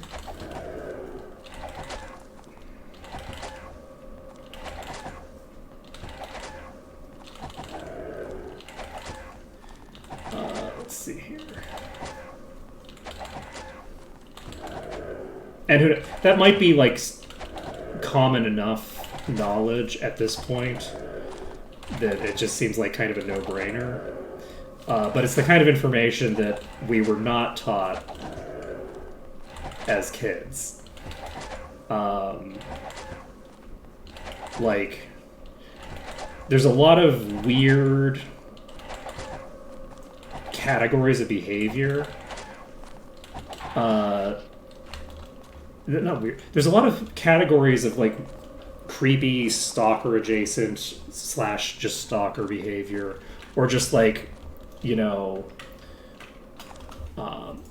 generally like antisocial bullshit that people pull, that normal people pull more than you'd think.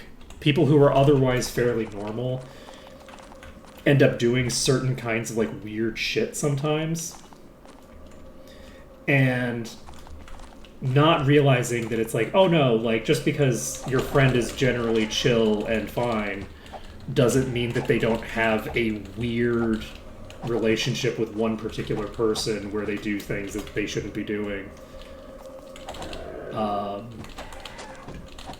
Or they haven't even necessarily done anything wrong, but the other person just gets a weird vibe off of them and doesn't want to talk to them, right? Like, nobody has to do anything wrong for two people to not be in communication with each other as well. Like, if you get the wrong vibes off of someone, you don't have any responsibility to find out that you're incorrect. You don't need to find that out. It's fine. You can get a bad vibe off of a person, and that bad vibe can be completely off base, and it doesn't matter. You don't need to talk to them. It's fine. You can continue to have that bad vibe about that person for the rest of your life, and that's fine. Who gives a shit? Like, you shouldn't treat people badly, but you don't owe anyone your time, right? And your energy. That's not a thing that you owe other people.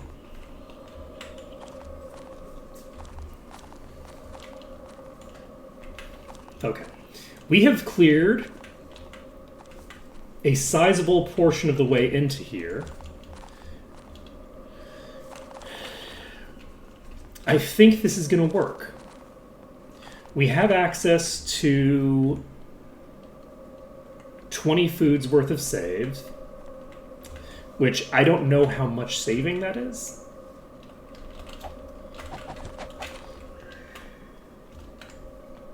I have legitimately no idea how much I can save with that. I think all of these have doors. Looks like all of these have doors. So, pretty sure this has a door. Yes. Can I hit them through the door? God, how great would that be? Oh, man. Hey, look. As long as we're going full cheese, we're going full cheese. It's 10 in yellow. So if I had 20 plus 2... I think I have 8, right? No, I have 10. I have 11. So if I had 20, I'd have 3 saves available, which is actually, I think, perfectly reasonable. I currently have 1 save available. I'm not going to save until I hit maybe 30%. If I succeed at hitting 30% without needing to save, I think I'm going to try to just make it work. Rather than...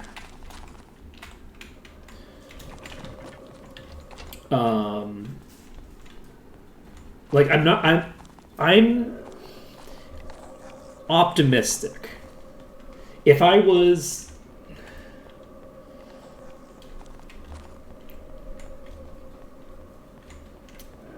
If I was in here...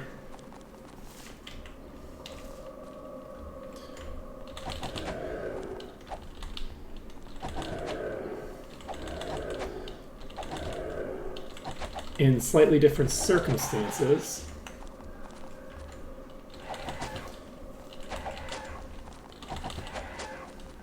I'd be less optimistic. But right now, I'm feeling fairly optimistic, and I am happy to make attempts here. I'm happy to finish this attempt and let it get to its natural conclusion rather than go get food, because I've invested a huge amount of time here, and I think there's actually a non-zero chance that we're successful here. The Spectres have the ability to one-shot Sortira, and nothing in here is probably going to be particularly reasonable for me to, like, face tank, so to speak. Okay, this one's coming to me. I hope it's not a Spectre. It's just going to one-shot me. But because we have preservation available, I don't know if we're in a safe spot here. This feels unsafe, but...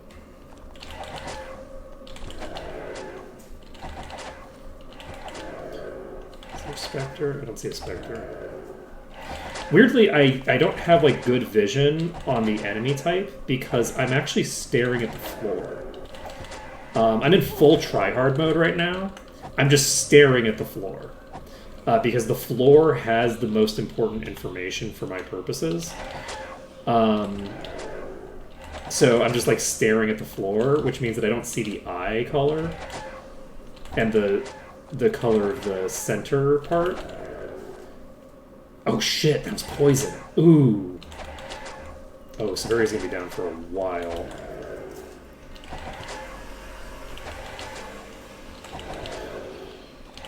And we do have random status effects in here. It's possible for someone to just get randomly, instantly killed.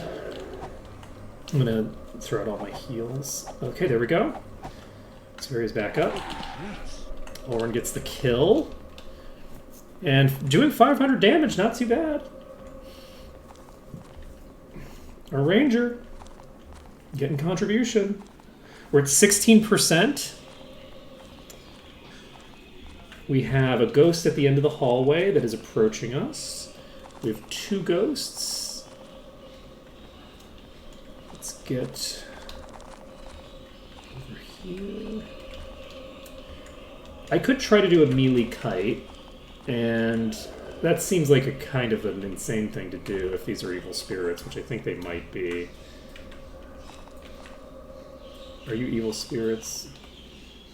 I can't identify. Yeah, you are. Okay, we're gonna do this. This is dumb. I shouldn't be doing this, but we're doing it anyway. I don't think an evil spirit can instantly take Sortira to negative, or not to negative enough to die anyway. So...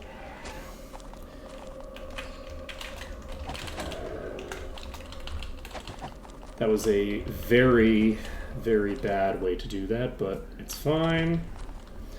It's all fine.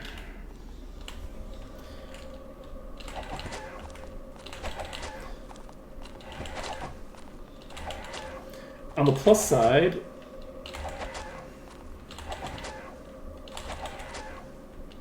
our party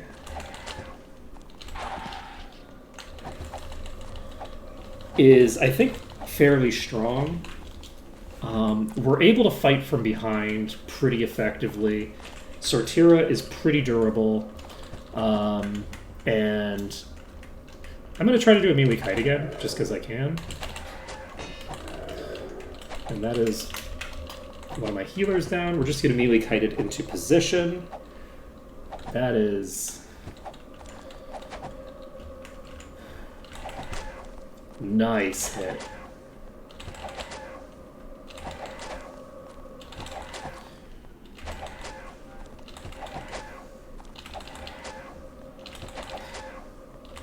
But yeah, I wish we could do a bit more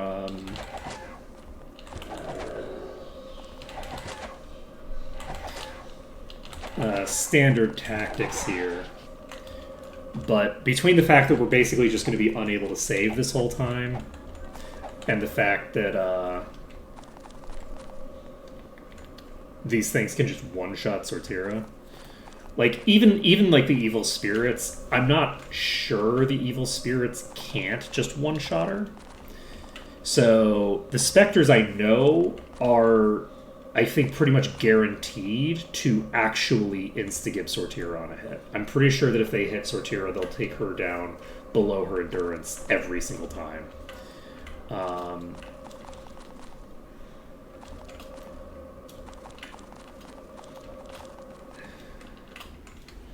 This is concerning. I need you to come in. How fucking dare you just stand there? It's standing at the exact spot where I can't even, like, turn around or anything.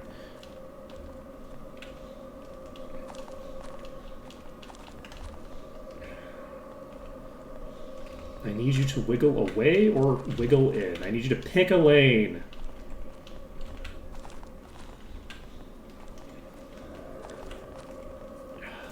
This Spectre's gonna kill me, isn't it? I suspect that this Spectre's gonna kill me. Okay, we released the Spectre. Hopefully we can now get it to come in. The fact that we were able to get it to move at all is a good sign.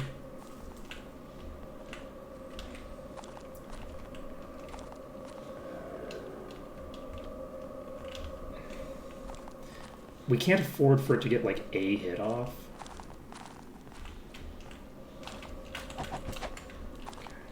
Just checking. I'm concerned about having those there because...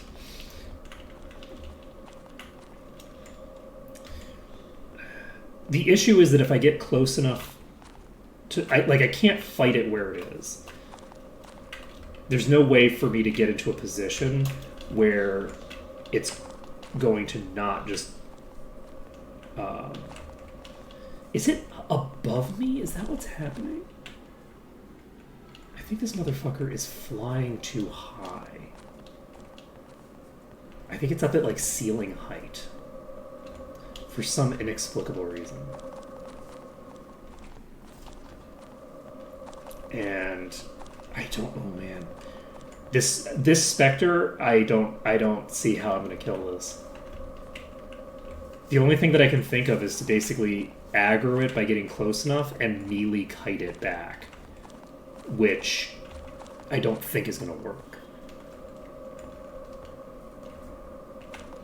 There we go, we got it. Oh man, we got lucky. We got lucky. Okay, I don't know if this is a safe spot. This place is finicky sometimes.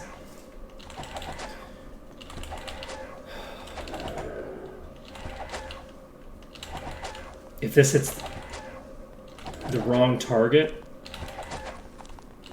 one time, we die. And the enemies can see me when I can't see them. So I need to not fuck up my positioning. I need to not move too quickly, because if I move too quickly, I'll walk back into an attack.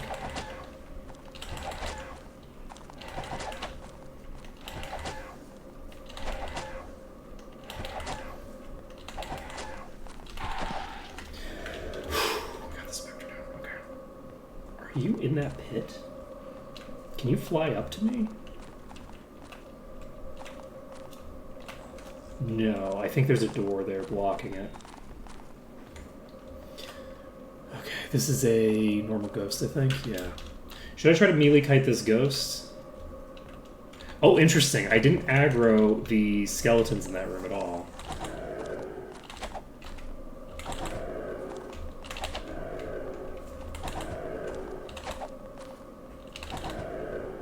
Fraction of a second later, and I would have been too late and gotten hit there. Okay, we're at 17%. Some of these pulls are faster, some of them are slower. It just depends on what we've got. That's a fucking Spectre. Oh, shit. They are faster than me.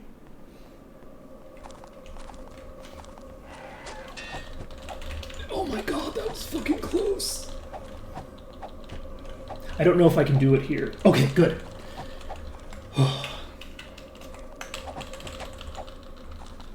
Okay, so I was actually incorrect. She's not guaranteed to die if she gets hit. How much endurance do you have? She has 129 endurance. She only got hit to like negative 30 or something there. So I think that was a low roll, though. She was hit close enough to 0 that she got picked up by a 23 heal. That doesn't mean it was less than 23, though, because she's also regenerating. So I would guess somewhere around 30. But it could anywhere from, like, basically 0 to 30. It could have just been an unconsciousness proc, honestly. That's very promising.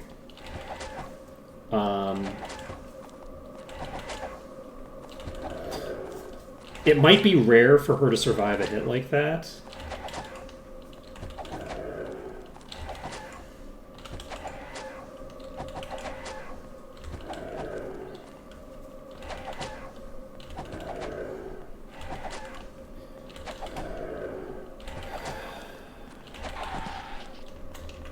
I have Cure Weakness, yeah. I don't have anybody's weak right now.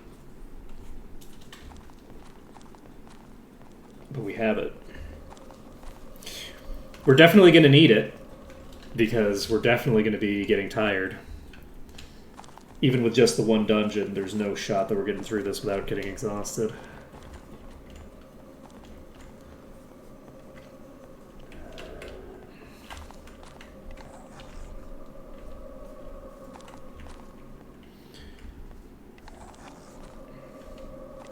Wait, is there not a pack of skeletons in this room? Oh. I thought there was a pack of skeletons in this room. Alright, let's make sure that we actually have 30 disarm right now. We have way more than 30 disarm. There's no shot this breaks us. We got through. Got our wisp wrappings. Have an axe. Jump. It's probably not useful. Page from Corlagon's. It's useless. 20 might endurance is actually not useless at all. I think... Ooh! We have a level 49 required 22 to all resistances. Oh, baby! Ooh, baby, I like it. I like it a lot. Level 49 required. What level are we? 38. There we go. See, this is what we live for. Getting that incredibly high level loot. Let's go. Is that what dropped off of the boss, maybe? We don't need this. Did I not actually check the boss? No way. They didn't remove the enemies respawning on leaving dungeons, did they? No shot. So this is actually a slight improvement over this, except this does have the ability for me to cast Vampiric on it. Let's see.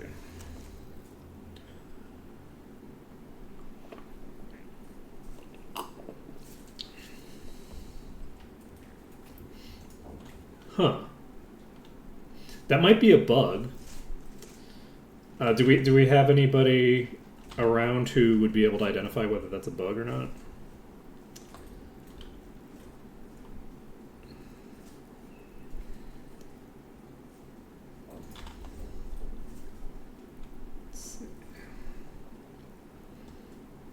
Is this happening in multiple dungeons?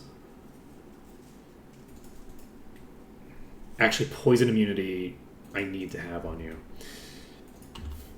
So...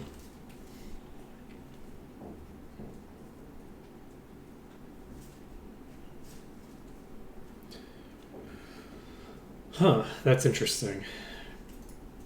I won't act on that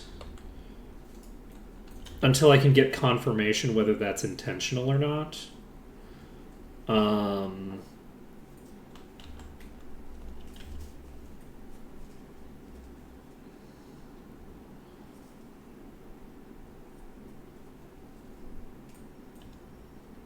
I feel like that would be kind of a strange change.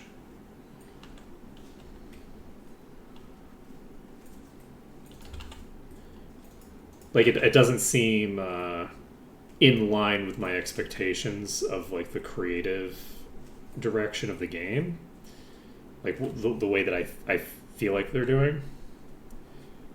Let's see. Interesting. I wonder if that is something that, again, like I'm curious if that's like a deliberate design change, or if that's a or if that's like a consequence of the other code interfering with that. You might want to file a bug report if you don't see it in the changelog anywhere, and just see if if they respond with, "Oh no, that's not a bug, that's an intentional change," or if they respond with something else. If it's an intentional change, I might allow myself to leave this dungeon. To at the very least go get food, because this attempt has been going very well. And honestly, I could actually give myself enough food to save the one time and then go check if I wanted. But I don't know. I think I'm gonna not act on that for right this moment, either way. It would certainly make Corlagon's estate easier, as we are sweating on every single pull, where a single, you know,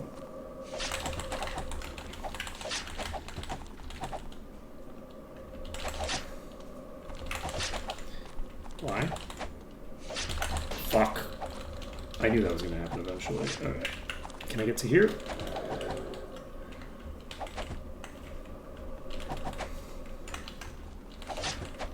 Okay.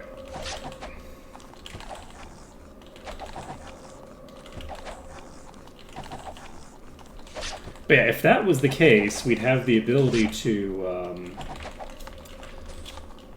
be a lot more free in how we approach this dungeon.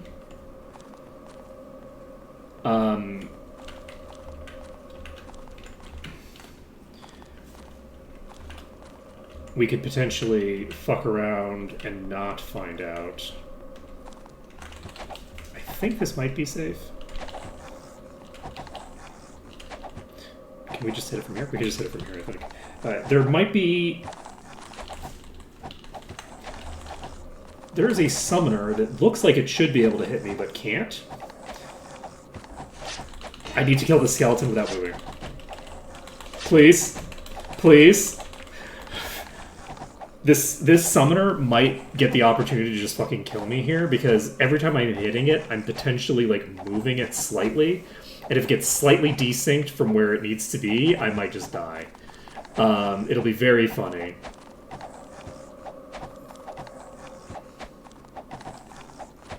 Because if this thing hits me, it's gonna be a KO. There's no shot I survive a hit from a Skeleton Lord boss.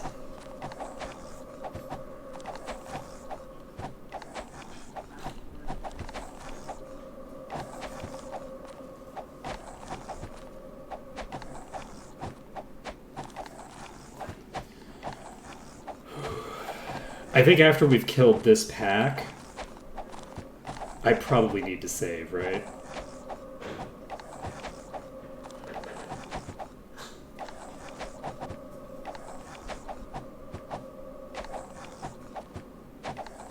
Oh, no, nice. Nice have no knockback at all. That's cool. Unfortunately, I do have weapons that are not knives. So what just happened with that Skeleton Lord could have happened with the other thing. But that being said, the Skeleton Lord did not one-shot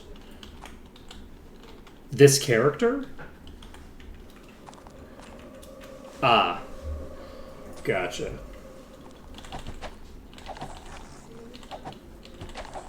Oh, there's a Skeleton Lord in this pack already. Okay, that's fine. So... Can I just hit you from here? I can just hit you from here. Alright, I think the Skeleton Lords are less dangerous. That Skeleton Lord did not one-shot Cortal. Cortal does not have as much durability as Sortira, so I don't think that the Skeleton Lords can actually one-shot my person who maintains the preservation. This is nice. That is a interesting piece of gear. Not super excellent for me right now. Really good if I end up fighting enemies that use water. But honestly, it might not end up being that useful to me, just by virtue of the fact that by the time I can use it, my itemization might be substantially better. We'll just have to see, because that's 10 levels away. Though honestly, given how high level everything in here is, we might get the 10 levels just from this dungeon. I doubt it, but we're not going to get 10 levels from this dungeon, no shot.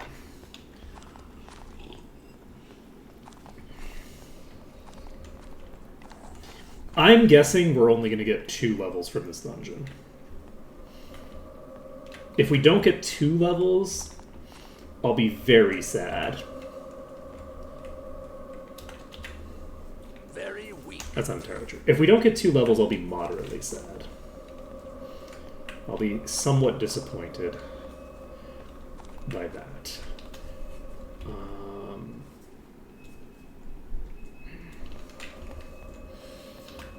Okay. Here's the question. This is the question for the ages. Do we wait to save? We have 1 save. Do we wait until we've cleared out the next... Actually, we need to check for leeches. I'm just going to stand right in front of this door. Our HP is not dropping. There isn't a leech in the enemies that are currently aggroed on the other side of this door. Unless this is a leech. We're going to do it. We're going to try it. I'm going to try to clear this pack. And then, depending on how frisky I'm feeling, I might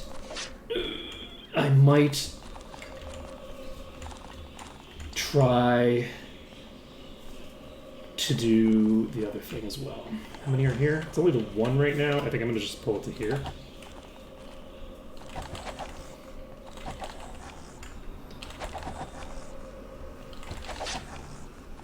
I'm a little concerned.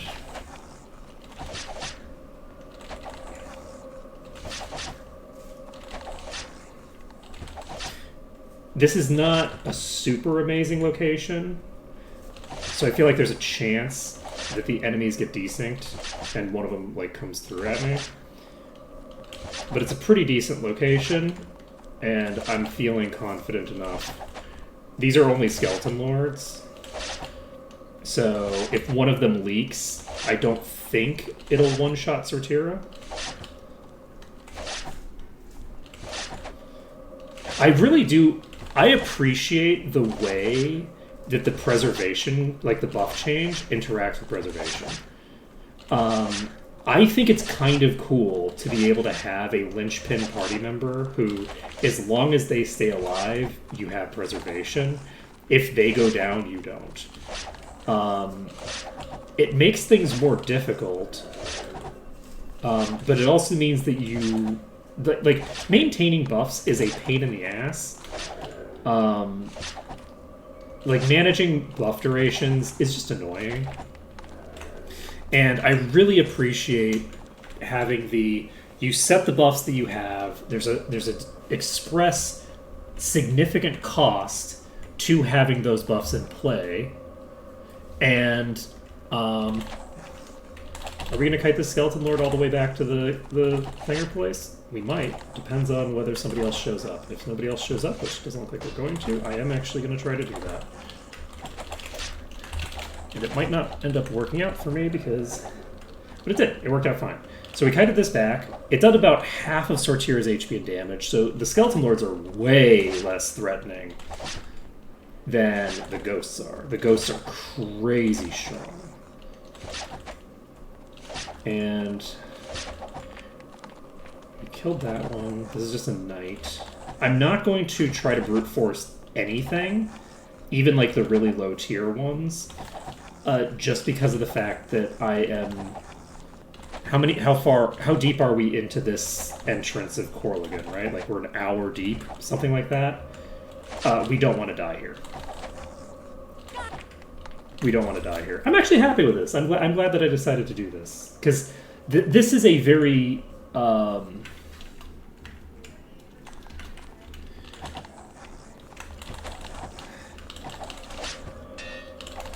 this is a very interesting setup, I think.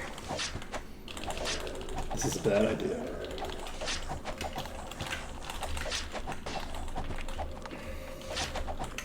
Ooh, it's not an optimal location for it to be in. It can hit me from there, I think.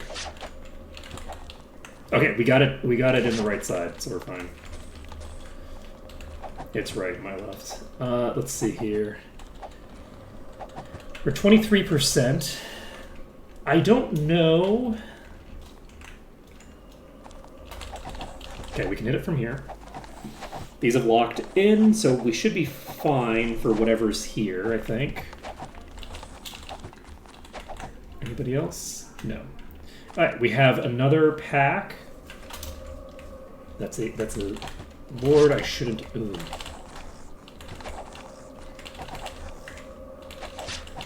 Shit. I mispositioned myself. I don't know if this is going to be okay or not, but we're going to just stay right here. We have a skeleton lord right next to us right now, and I don't want to release it. So I think we're okay here. And this is just going to be...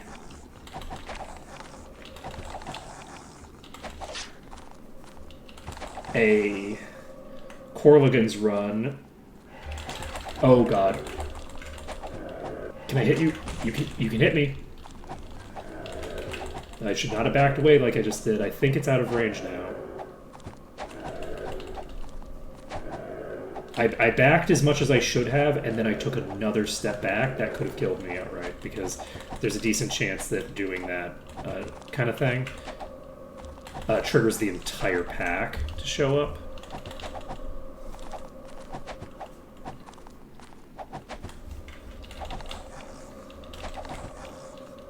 I'm hating this, because there's one that I need to hit. Can I get an angle on you that's more coherent? Yes, I can. Nope! Not without... It's still hitting me. Okay, it's dead. With Sortira at like half life. Fucking terrifying.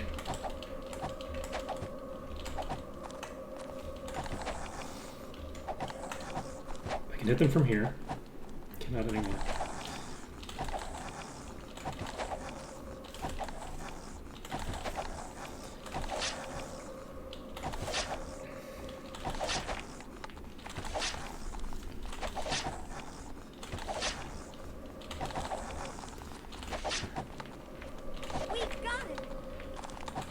Okay. We're at 25%. How close are we to 3? Nowhere near. We haven't gotten weakness, which means that we actually have 2 full nights before we have to risk death at 3 o'clock, which is very good for us.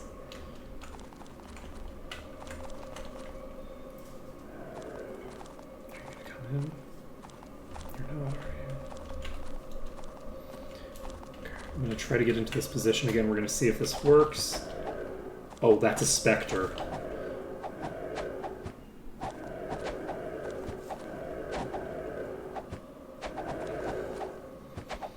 If these things get slightly misaligned in the wrong way, I could die without realizing that I'm in trouble, because I can't even see the movement, so I can't see that they're like getting closer and closer to where they shouldn't be. So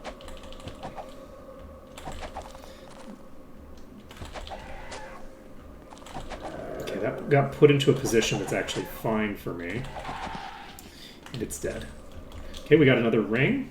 Let's go identify this ring. Let's leave it behind. That is 20 speed and accuracy, and some resistances that are probably not that interesting on a ring that I won't be able to use for at least a wee bit. We are at 26%.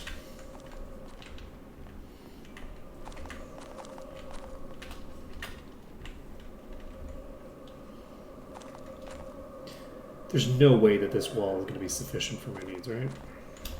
I'm going to just pull back. I'm not going to try to do a long kite with it as like a melee kite, because if I fuck up for like a couple of rounds of combat, it could just kill Sortira out, right?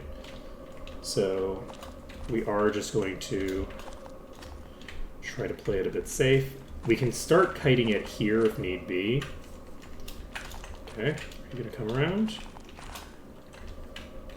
Yes, perfect. Okay, we're here. Is this going to be safe?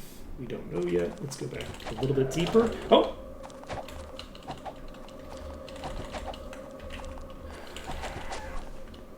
Alright.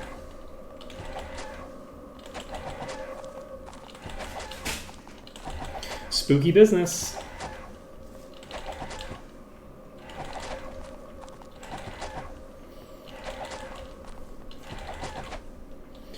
So our goal right now is I'd like to get this section fully cleared out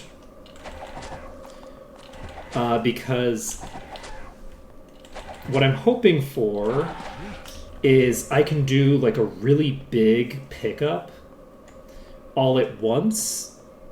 Oh shit, I wasn't paying enough attention. I'm hoping that I can do a really big pickup all at once to get us closer to 65. Like right now, it doesn't seem like we're very close, and we're not, right? We're at 26%. We're about, a little over a third of the way to where we need to be to, because sometimes it's like 67 or 68% before it actually triggers.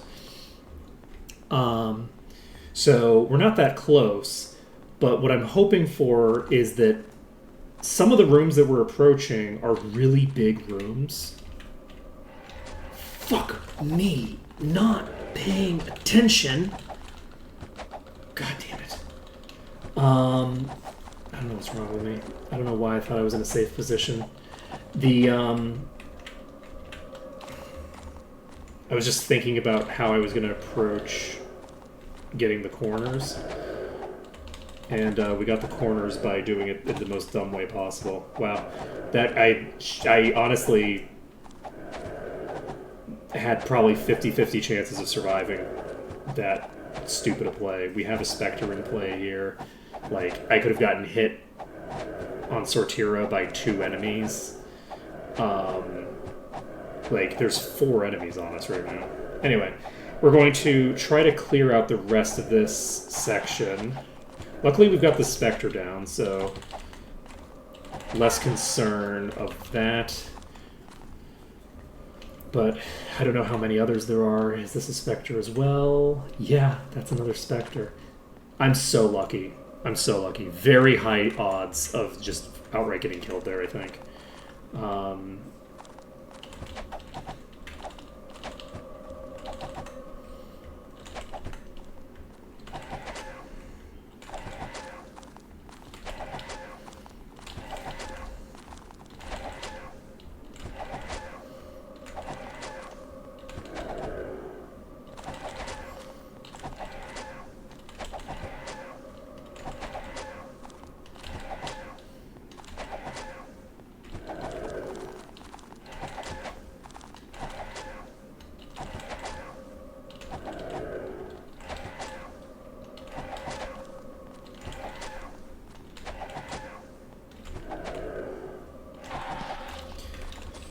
Okay. I also need to make a note that I should post something for the developers about the outlier damage that these ghosts are doing, to take a look at ghosts and skeletons and see what's going on there. It's possible that ghosts in vanilla just have a higher base damage that's then being multiplied by the thing, and so like the outlier here is expected behavior and perfectly normal. It's also possible that there's something wrong with their damage formula in some way that's causing it. So it could be that they are just natively and intentionally, to a degree, an undercon. And it's also possible that they are doing something weird, like not doing actual physical damage. Because I think they're supposed to do physical damage. But they might be doing, like, spirit damage or something, and spirit damage doesn't exist, so it's just like classified as typeless damage or something.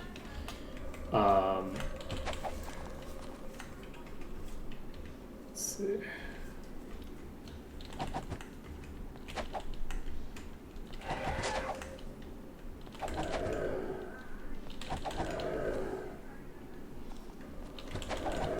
See. Okay, so specters have substantially higher base damage. Are they lower level by default?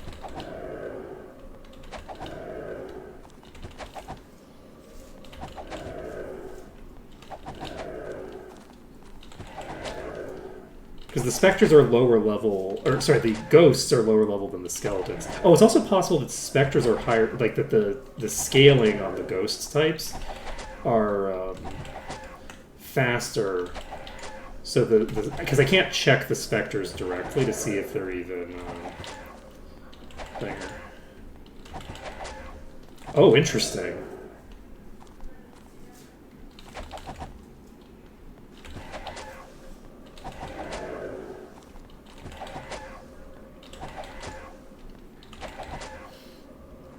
Ghost is the wrong type. Ghost is the enemy from Might Magic 7. If you're looking at the top tier and it's a ghost, that's Might Magic 7 enemies.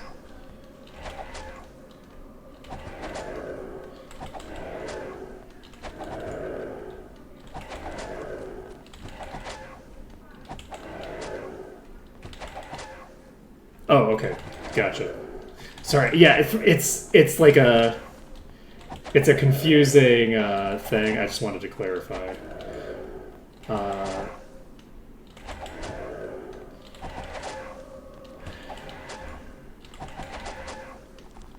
That's interesting. Are the low tiers different?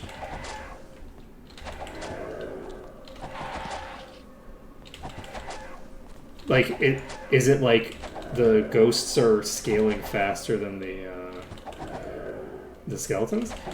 Because the bolster is just adding like a flat amount to the level, right? Okay. Interesting. Okay, I don't have a ghost to check.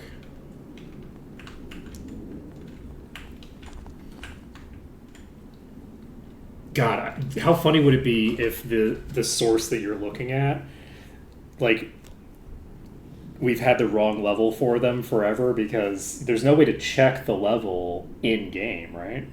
Or are you looking at unless you're looking at the monster files?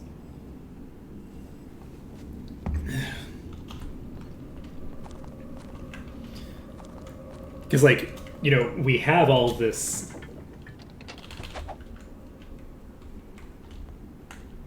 information that is like mostly from like Prima strategy guides and shit like that.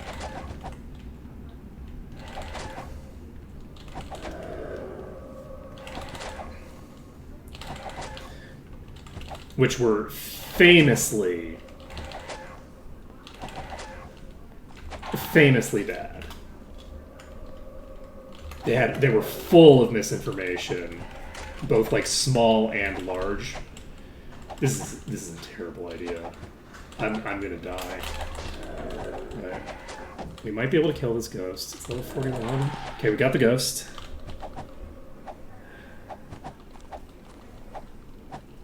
Let's see. Yeah.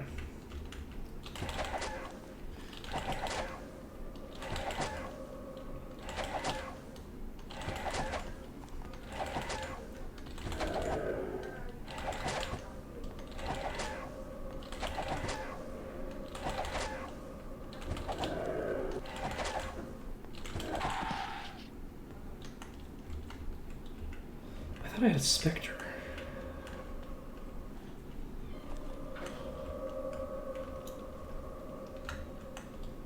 Okay. We've cleared the entry all the way to here. I'm saving. I'm actually going to save this. We're saving this under dungeon. We've got 30% cleared. We're not quite halfway to our goal in terms of clearance. But in terms of physical process, we might actually be more than halfway to our goal. So if we can get ourselves to the point where... Let's see. Let's leave it behind. We don't need this. If we can get to the point We don't need this. where we can basically just get a pile of enemies on top of each other, like if we can clear through this next section here and kill all of the ghosts in this big room, we might be in really good shape. And I did save before looting, even though looting is something that takes time, just because it would be so shitty to have a trap go off. This is nice. Now that is a fucking ring. Level 43 We don't is a need good this. level. Let's leave it behind. Okay. We don't need this.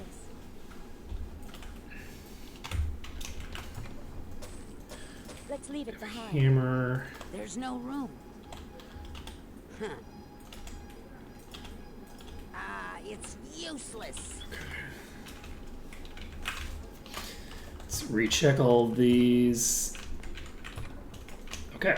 So we've gotten some cool stuff. We can't use the cool stuff that we've gotten, but we do have some cool stuff here. We have enough experience to level up, which is great. So I think there is a decent... Oh, shit. This isn't the room that I thought it was. That was an incredibly... Can I just use this corner? No way, right? It's not going to just let me use this corner.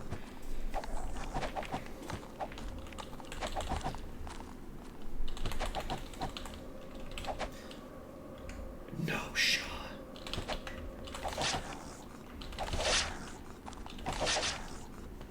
Okay.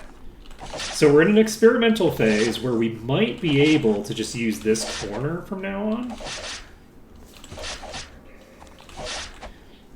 If we can use this corner, and this corner is actually safe,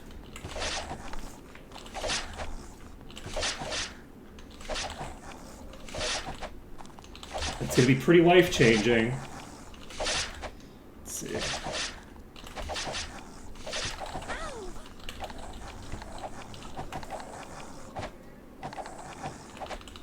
Yeah, I've had a difficult time with the wikis generally, where they have like very little information and often don't have like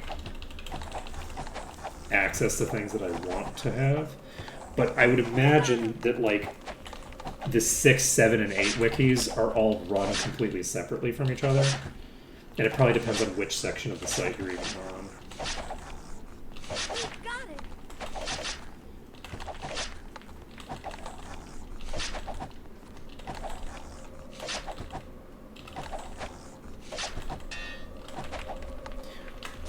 One thing that's an interesting glaring omission is that like basically nowhere seems to have the actual levels of Might and Magic 7 enemies, despite the fact that Identify Monster exists, so you can just look. And I think that's very funny. Okay, who is it that has perception? It's you. Now here's something. Okay.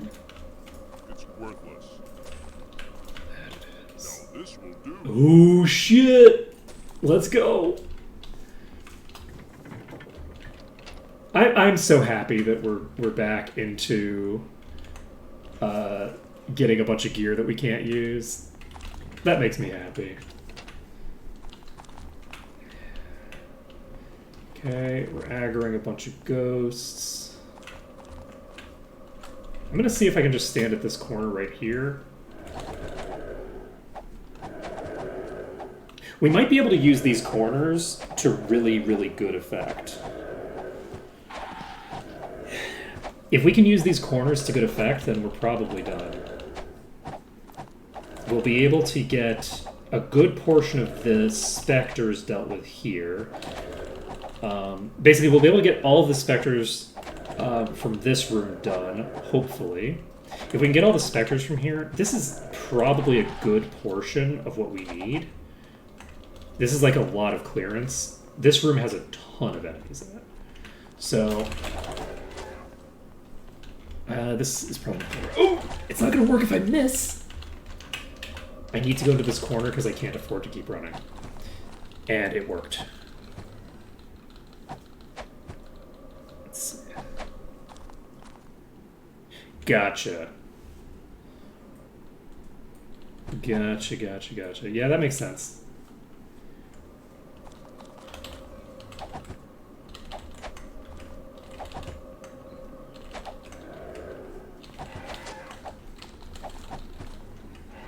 Oh god.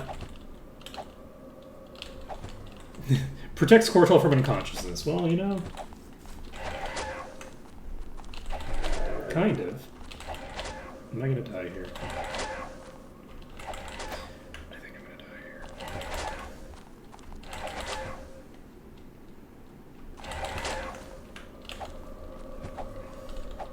This is a very awkward position.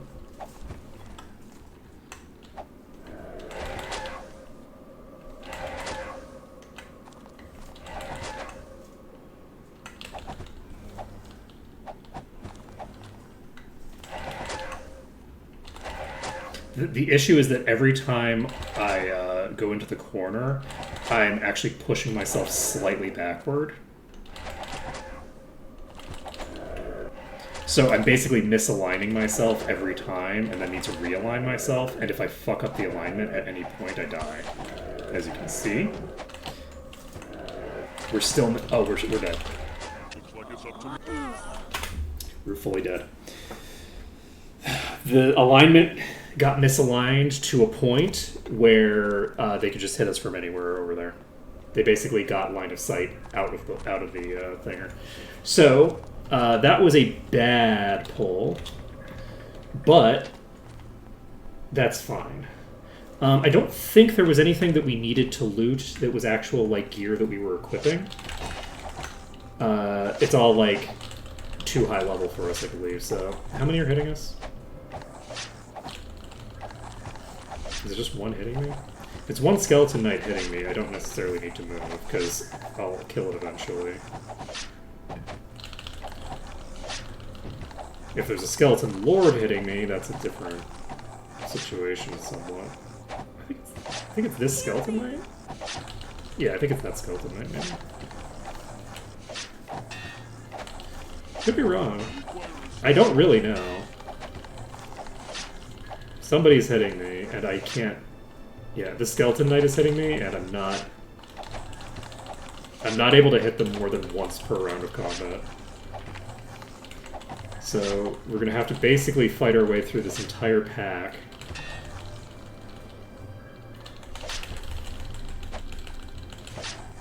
I need to pull out. I'm gonna die here. No shot. No shot I survived this.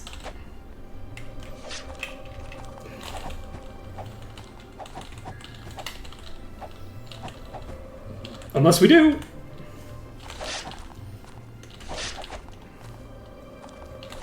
We survived the part that I thought I was going to die at.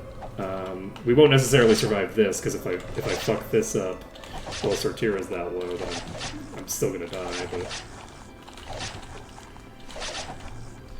So we don't have the ability to save right now.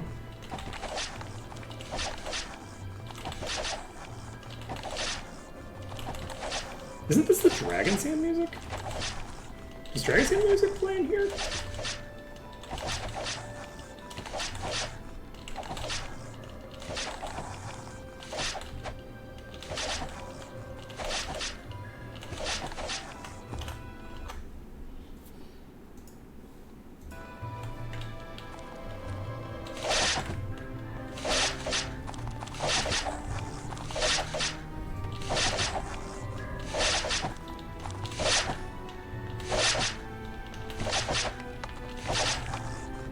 We got it. No match for Right? me. I could be wrong.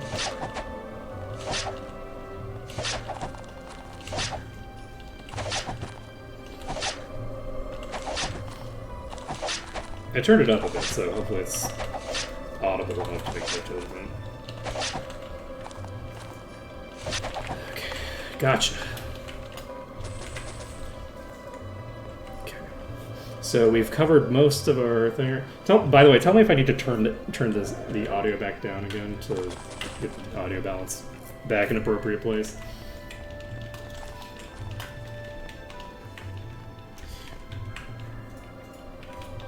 It's worthless. I don't want it to be difficult to understand me. It's worthless. So, I'll leave it here for now.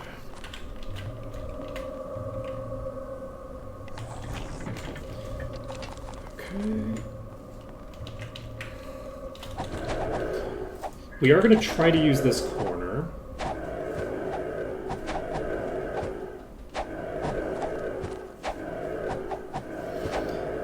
To the best of our ability. If we fuck up this corner, we'll need to go to a different corner.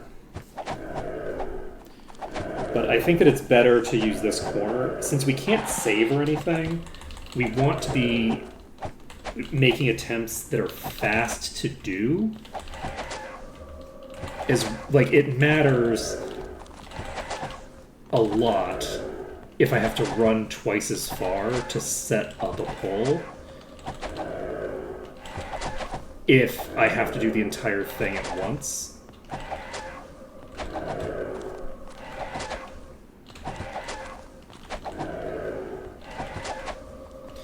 There's too much shit that can go wrong regardless of strategy. Regardless of which area I try to do this with.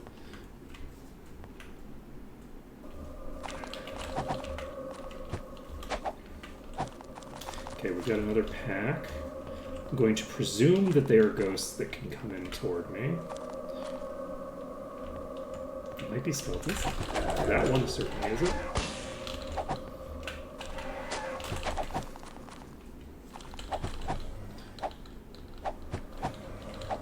Okay. There is a specter in this pack now.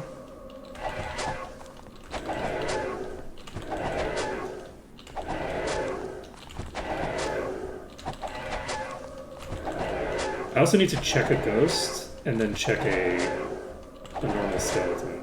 Because I think a ghost was level 41, and then a normal skeleton was 42, right?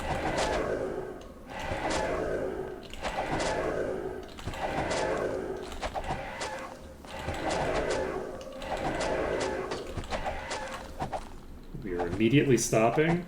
We cannot have a character down if there's a possibility of us getting hit.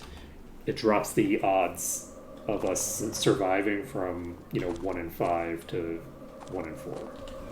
So that is. Oh, you're so. Never mind. Don't have an option room. I'm not waiting that long. No match for me. We got one of the specters.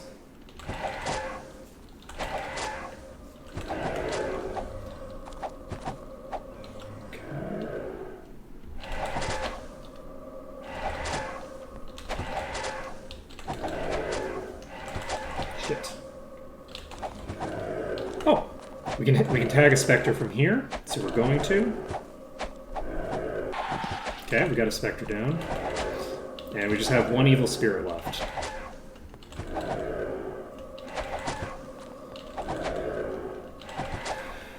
I think we've maybe killed half of these.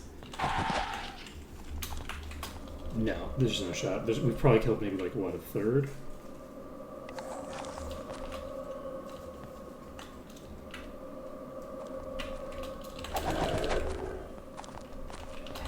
Nope. There's two others that are going in here.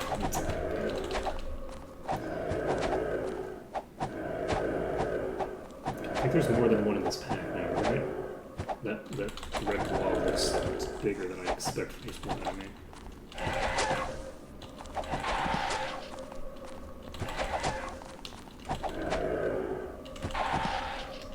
Okay, that's 2 ghosts down. We still have others in here. That is a Spectre. Okay. Okay. We've got the Spectre in position. Whew. We've got the Spectre out of position. We've got it back in position. Hey, as long as it gets out of position in a way where it just goes back to a safe position and never tries to murder me, I am fine with that.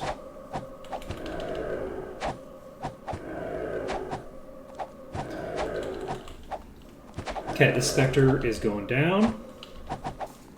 You're not unconscious. Why are you saying you're unconscious? Okay, I need to move, unfortunately. There we go. We got the kill. We're at 36%. I need actually to use one more of these because I can't afford to lose half of my HP at 3 o'clock, which I will probably be busy.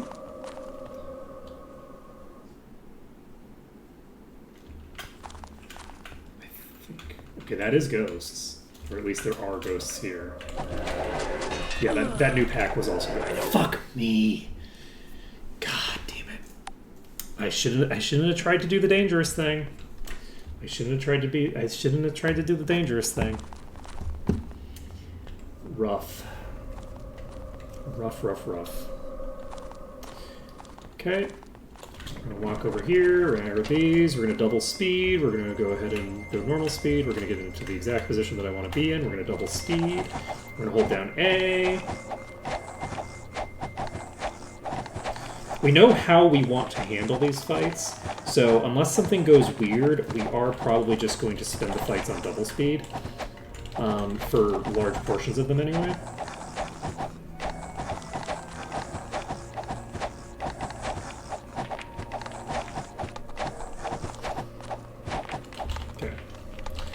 I don't think I can do this portion on double speed.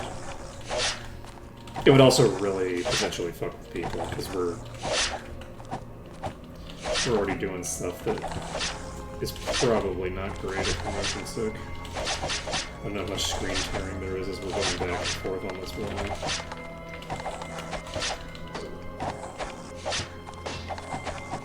Okay. Whew. We're gonna just kite this one.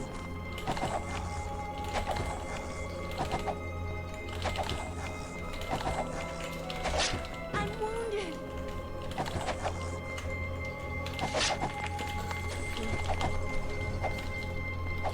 Okay, that's done. We're not gonna loot these, I guess. I mean, there's not a lot I can do to optimize for things, but again, we're going to work under the presumption. Do I actually want... I'm going to do something a little weird. I'm going to aggro every single one of them, and we're going to see if we can just pull to a corner and just hang out. And they'll slowly leak in, and because there's so many of them that are leaking, they'll leak that will have the possibility of leaking quickly enough that we don't have to like go grab more. Like, see, we've got another one that just leaked in, and we haven't killed the first one yet. Oh fuck. Okay. We cannot keep pouring because we need to take action. That is a what? That is a evil spirit, I believe. Pulling out. Going to this spot. We've established that this is not a great spot to pull them to, but it's a bad idea to try to do a long pull right now because there's too many specters on us for that. Concerner? Nope. Okay, that can hit us from here. Okay, we need this one dead.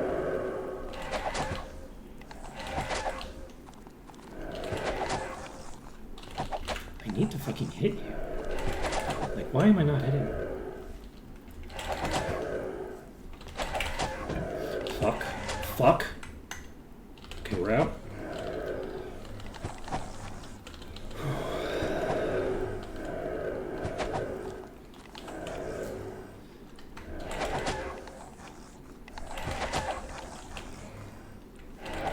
I think if we can kill this first one...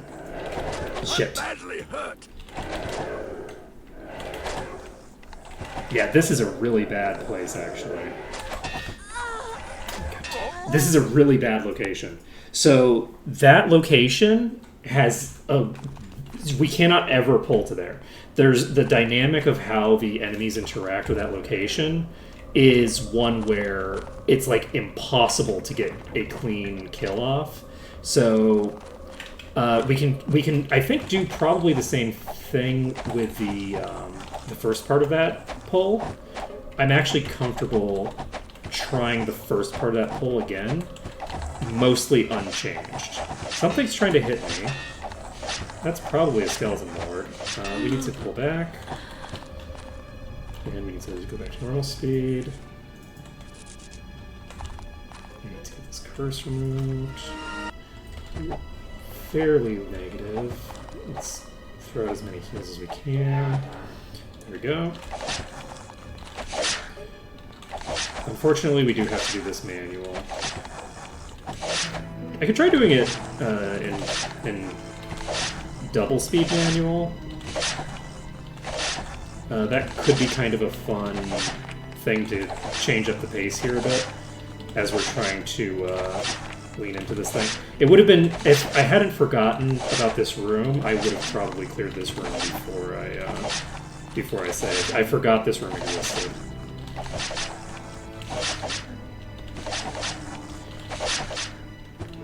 And this room is going to be a pain in the ass, because every time I fuck up on the ghosts, I'm going to have to re-clear this room. Which is just a time-consuming process, you know? It's not a particularly difficult pull.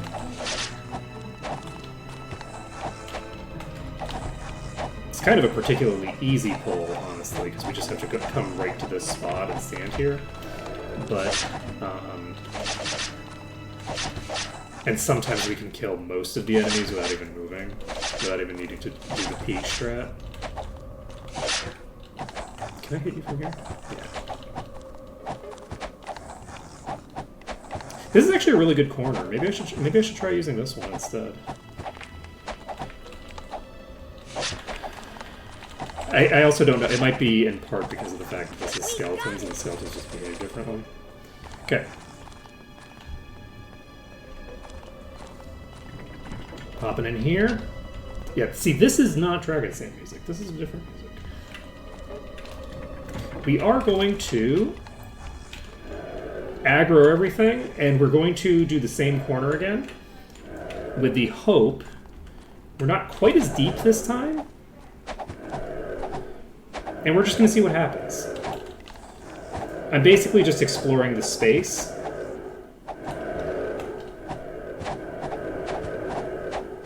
We're putting it on double speed so that whatever happens, it happens fairly quickly, because right now we don't have any action that we need to take.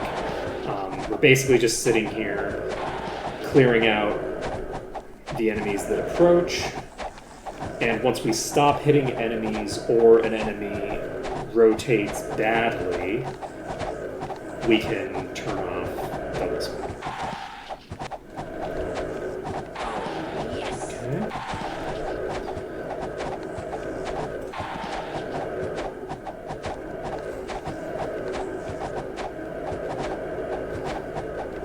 We're up to 35%. We're going to see if we even get to 40 by the time we finish clearing this room. And we may or may not. I don't actually have any idea. They are continuing to leak in. So I think this is the strat. If we have to, because... Oh, there's a leech in this fucking room? I might die. The leech is gonna kill me. Removing double speed, and we need to actually pull all the way out. And we... Fuck me.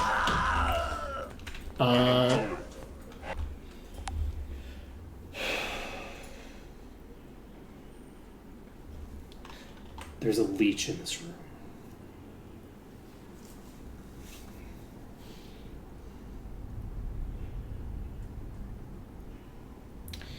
It's almost noon, and there's a leech in this room.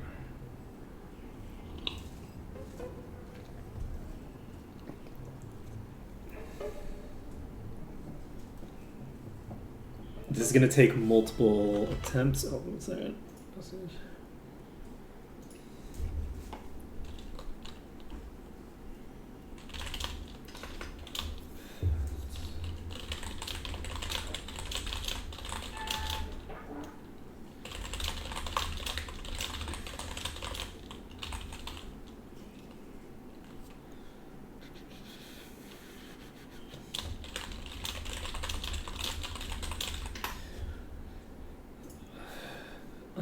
What are we going to do about this?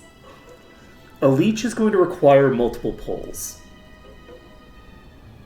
We can't do this strat with a leech.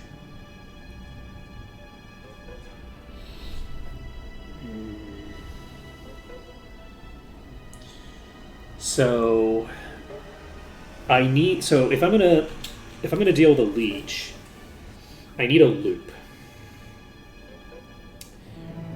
Based off of what we saw there, I'm going to need 10 corners to kill a leech. I don't think I have 10 corners.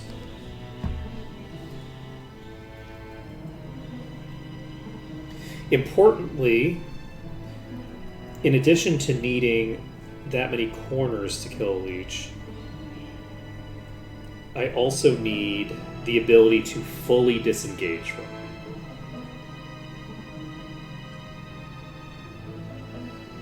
So, what does that mean for us? We don't have a loop right now. I can't believe that we got a leech on a ghost in this room.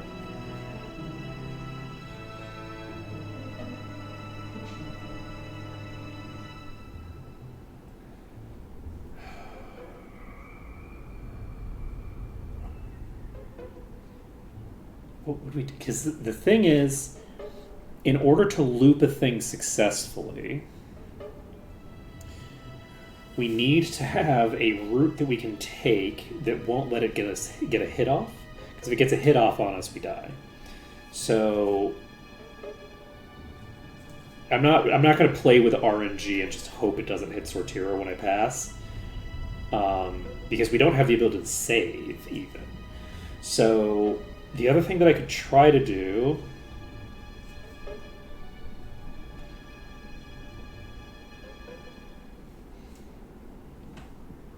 I haven't found... There haven't been any rooms that I've found where I could lock an enemy in the room and just leave it there, right? How am I going to deal with you?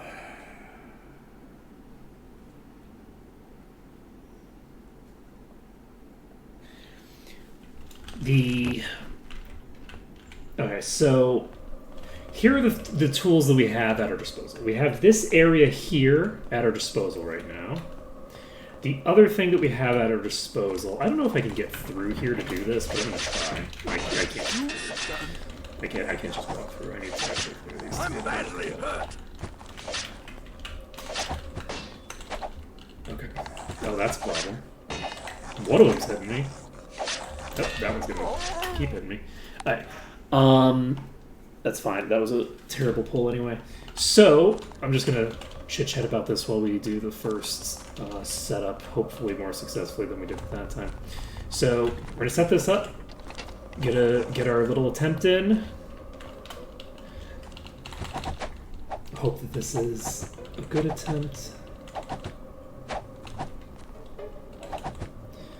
Those are not locked the way that I want them to be yet. Those are still not locked. Okay, they might be locked now. Can I hit you? Okay, I can hit them from here. They can't hit me right now. Perfect. So, what our goal is at the moment is to identify a kill floor for the leech.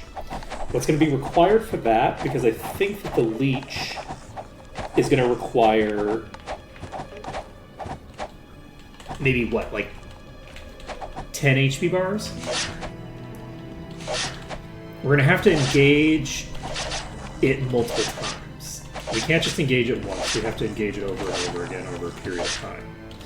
So the goal is... I think I moved too quickly there. Let's see here.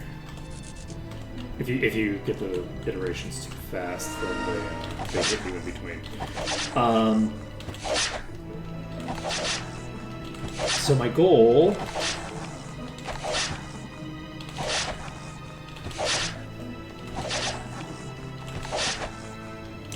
Sorry. I think the goal for this setup is to figure out how I would even pass it. There's a teleporter that I could use to reset the leech. So if I had a way of pulling the leech all the way to the entrance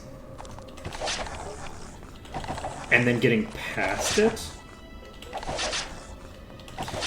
and basically getting far enough away from it that it either de-aggro's natively.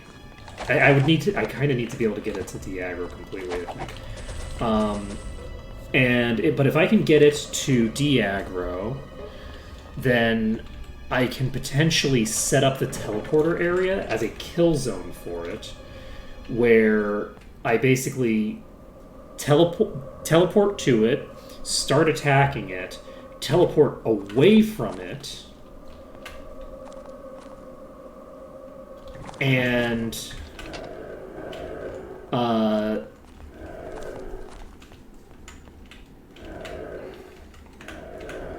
think this might be the appropriate distance. The other thing is that if I get the leech fast, I can pull it around and do stuff with it before it's in a pack of 1 billion enemies. So we'll see how it goes. We're gonna make another attempt here, with the goal being at least to clear out as much of this pack as possible before things go to shit when the leech shows up. Are you still here? Unfortunately, nobody's coming my way right now. There we go. I just want to have one here at all times. Okay, this is a Spectre.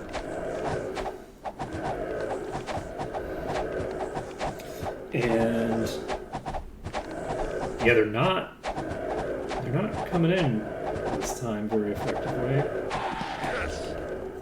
So there's also the possibility that I can lock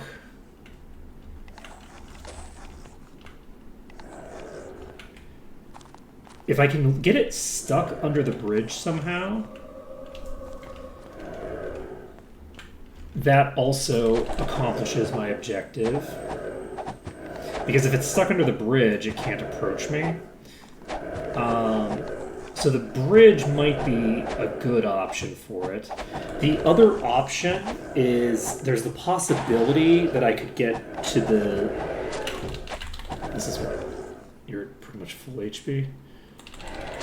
I'm not capable of doing anything other than running. We're going to get this way. And go back this way. We're hoping that this is disrupted enough to allow us to get to the next setup point. And if we could save, this would be a lot simpler to deal with. Unfortunately, it's not in the cards for us today. That's a concern. Wow, this evil spirit is really fucking with my shit.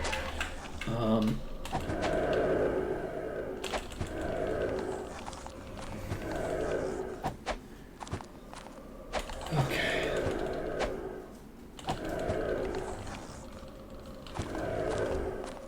I choose to interpret it as the same evil spirit each time, even though it's not necessarily the case that it's the same one.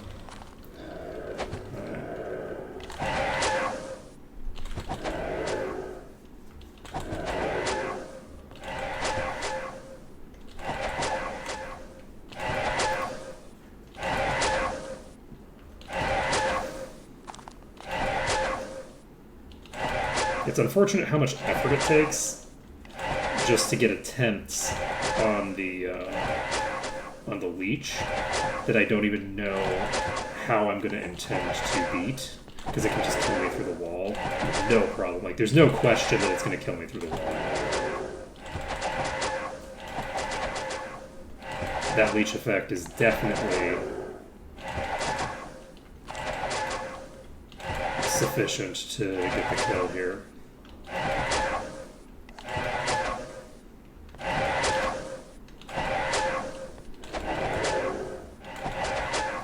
So with that being the case,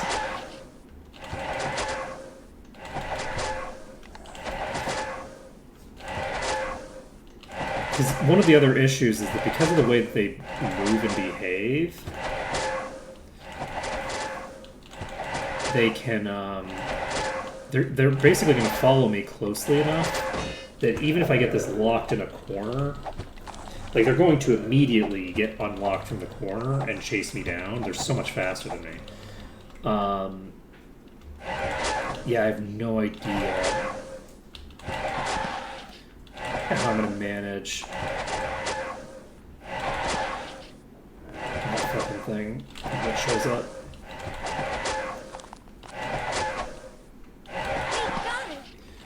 We're up to...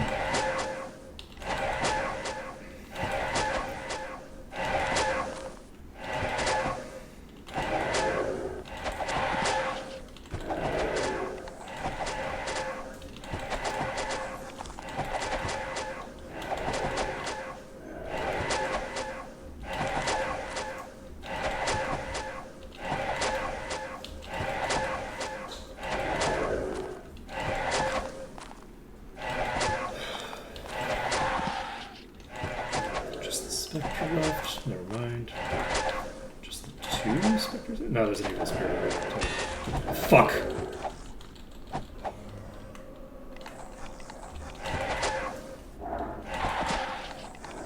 Okay, Spectre's dead. I didn't go deep enough that time. I think there's this weird... No, there's just that.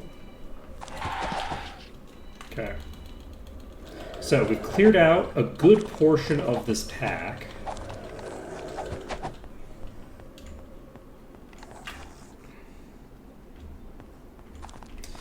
This is the leech. Doesn't have to be if it... With just one here, I think I can probably just fight it. Like this? Okay. Okay, we're fine. Alright, so how are we going to handle this? None of those are locking at all. Just still locked. That is the boss. So that is a Leecher Spectre. We're going to try to pull this Leech all the way away.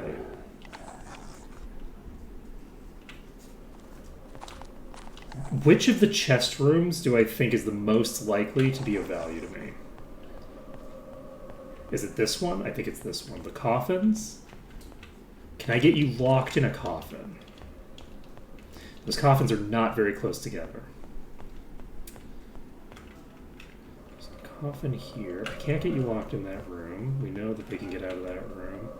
Can I get you locked in this corner? Probably not.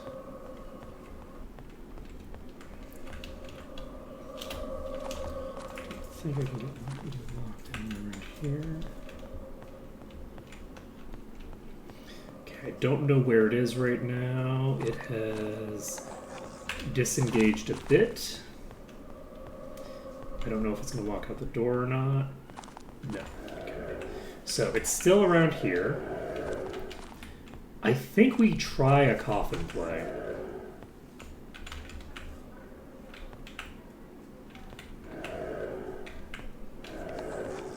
Ooh, I really hate how close you're making me get to you. I don't like it one bit.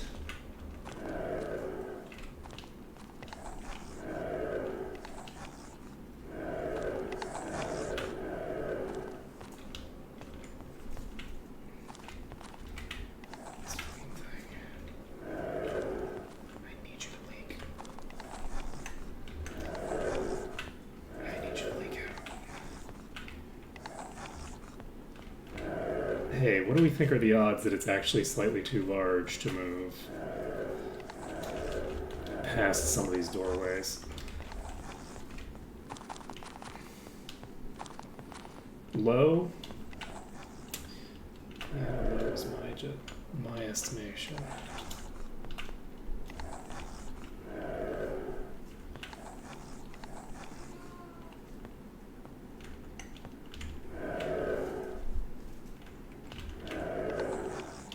Oh shit. I don't have any food. Okay, we are going to cure weakness.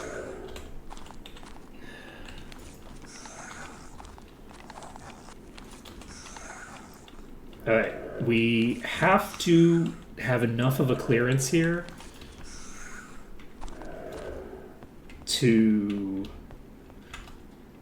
leave within the next 24 hours.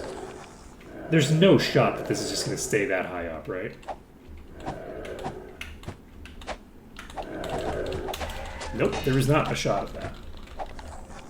That is, in fact, not a thing that it's going to do. I don't know where it is. I'm not going to know where it is.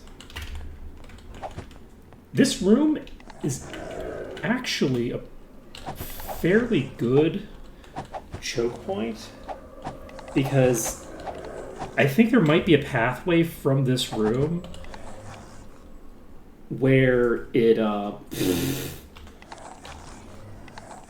not going to have vision on this thing for such a long time.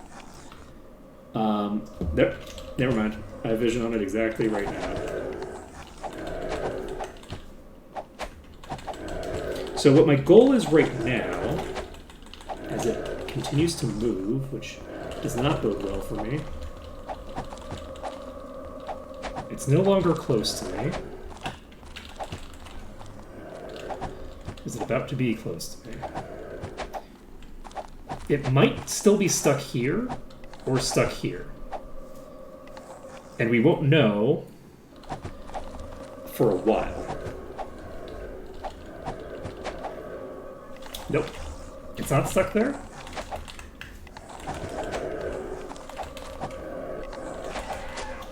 Okay. We're going to pull out. It's still in range. Fuck me. I needed to get around it there. Life is sad. So that's the basic routing that I need to do. I wish I'd gotten a look at its HP. Let's see here. But that's the basic routing that we need to do in order to make this work, I think. We might need to rely on some RNG here to survive a single hit while we rotate around it. That's a thing that we might need. But it was killing us pretty fast, but honestly not, like, ludicrously fast. With the leech effect itself.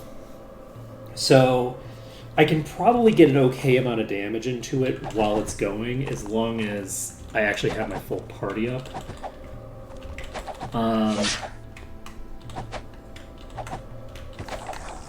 Okay, we have vision on this. So I should be able to probably do a decent bit of damage here, as long as we have the entire party alive, which is hard because if it gets a single hit off, that person's basically gone for good. I think we might be able to make this work. And I don't. Weirdly enough, I do not want to.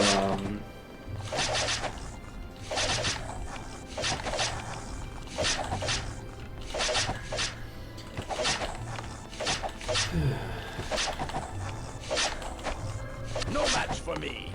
If we had the ability to save one more time, I could wait an until attempt where I cleared most of the ghosts and basically felt pretty confident that the next thing I was going to pull was just the Spectre, or I could wait until I had just the Spectre and I could save with that. I don't have enough food to do that. I don't think so anyway. I have 1, 3, 4, 5, 6, 7. Actually, I'm pretty sure. Wait. These count. Do red reagents count as food? I think they do, right?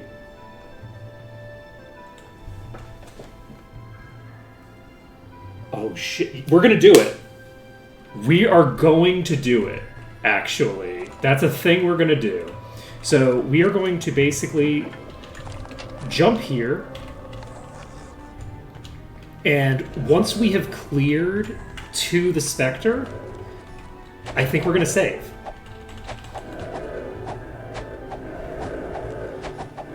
Except if this happens and we get the Spectre right at the beginning, I don't know that I want to save having gotten to the Spectre here.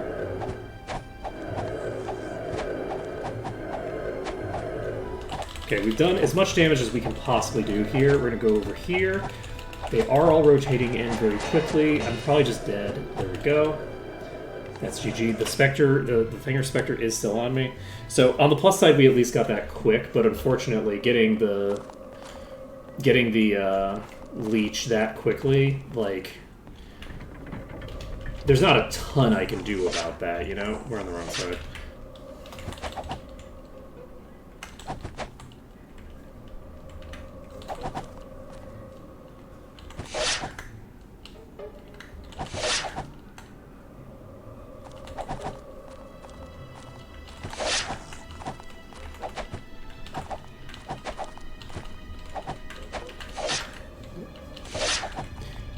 To actually fight these properly. Let's try it on double speed. Whoa, that is so fast. I think it's faster for me to do at this point.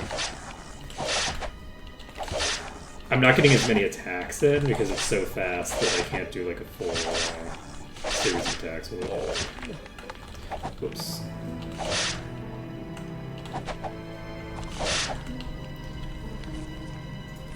That's Curse, right?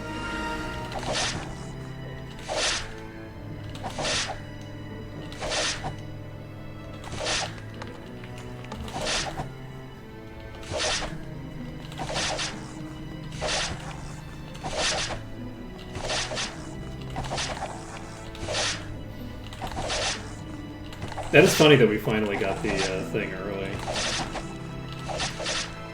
think that's the first time, right? It's always come pretty late in the thing.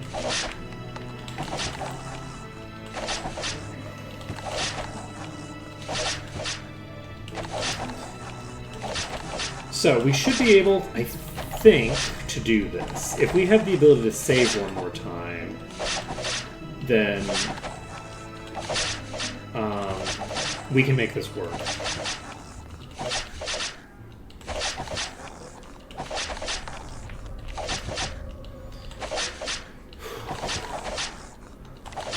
I'm happy that we ran into this leech, actually. We're having to do like a lot of cheesy bullshit in this attempt, and it's nice to have like an enemy that requires more than just like a higher like threat level while doing the same thing. It doesn't require that I do something fundamentally different. Fundamentally, the strat is still to use the same corner tactics I'm using for everything else. So on a fundamental level, there's not a huge difference, except for the fact that it's like it's an accelerated version. I don't have to pull it to a corner. I have to get it to 6 corners, right? Like I have to do it multiple times. I have to do multiple setups. I need to reset the entire fight between setups to get myself healed up so that I can actually do any damage. Like, there's a lot of things that go into this, and it's in a position where I can pull it all the way to the entrance. I can potentially pull it so far away that I can, like, if I can get it stuck in a room, I can fully, like, de-aggro it if I get it stuck in a room for a while. So,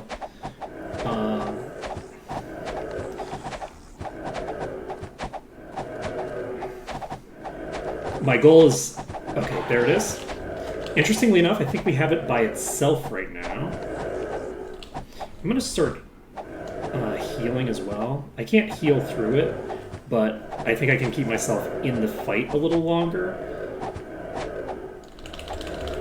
And then there we go. We're going to pull over to here, and then we're going to jump again. Okay, it's now far enough away that it's not immediately going to just kill us. We can hopefully get around this corner. Yes, we got around the corner in a way that locks it on the other side. Hopefully. We'll see what enemy that is that's over there close to that corner. That one's probably going to leak eventually. But we're now far enough away from it that, unless this is it, which it might be, this is it. We're going to take a few pot shots on it. Okay, and we're getting away. Or we're trying anyway. We're going to pop into this corner. Oh! We shouldn't have tried to pop into that corner. Whew. Okay. Try this again. Trying to pop into that corner was basically just trying to get it locked in a position where sometimes I can actually withdraw from it. That corner is potentially going to be the key to this, because I think that there's probably a way, if I can get it initially locked in that corner,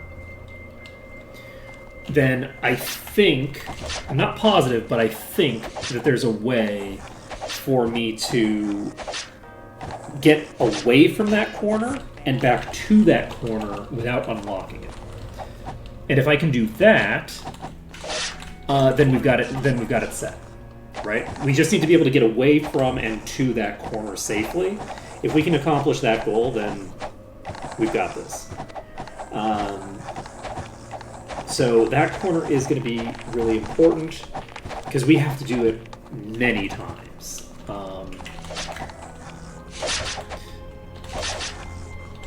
I was thinking, like, oh, you know, we'll probably only have to do it like 10 times. It might take like 20 setups for us to kill this fucking thing. This is a very high HP enemy, and it's burning us down pretty fucking fast. So I could also put lifesteal on some of my characters. That'll help a bit. I think some of my characters have an unenchanted weapon. That wouldn't help that much for most of this dungeon, just because my lifesteal isn't going to be relevant compared to the incoming damage. But for the leech in particular, it's actually pretty useful. Unfortunately, we're going to have to redo that every time, but not much I can do about that, right? Got him. Okay, let's see how we want to handle this. So you need your War Axe enchanted. Spell field.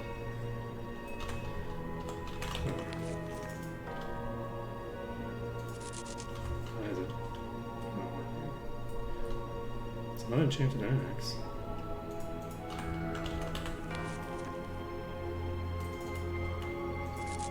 Huh? Why? Did they change the way the vampiric weapon works?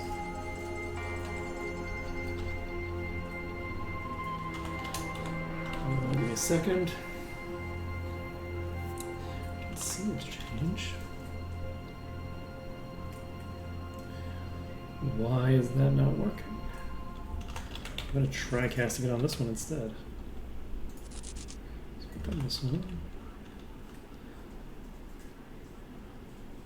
I'll try it on the green, I guess.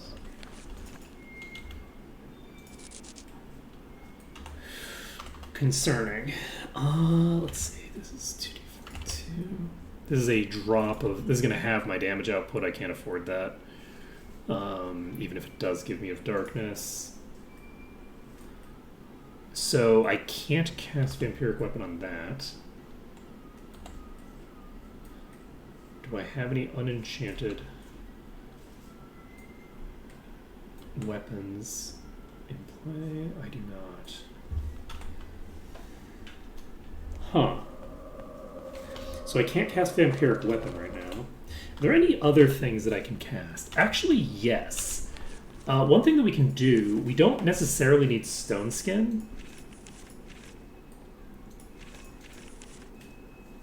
I have Fate. I could replace Fate.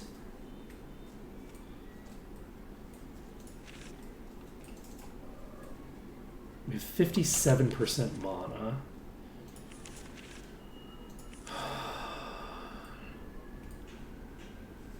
I could replace Torchlight and Wizard Eye once the enemies are in position. Can I keep Wizard Eye, actually? I can keep Wizard Eye, potentially. I can't cast this without... Can I get, like, a little bit more mana? Just like a baby of that more mana.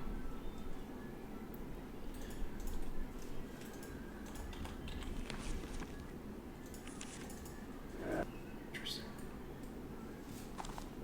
Do I have to wait for it to tick back up, maybe? I'm going to wait for this to tick back up to maximum, and then I'll try that. You have body resistance active and preservation. Body resistance is also giving me might, and I feel like that's the best thing to have in play right now. So let's see if we can get a heroism off if we tick back up to full mana. We will be in the dark if we're doing that.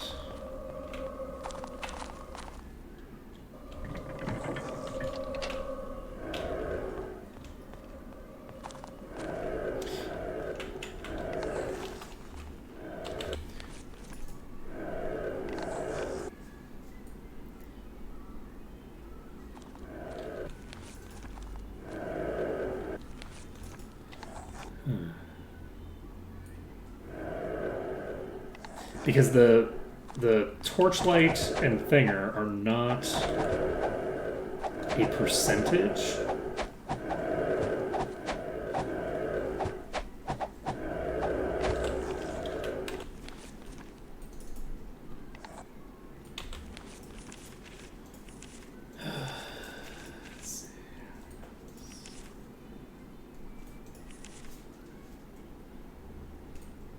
don't have body resistance on you.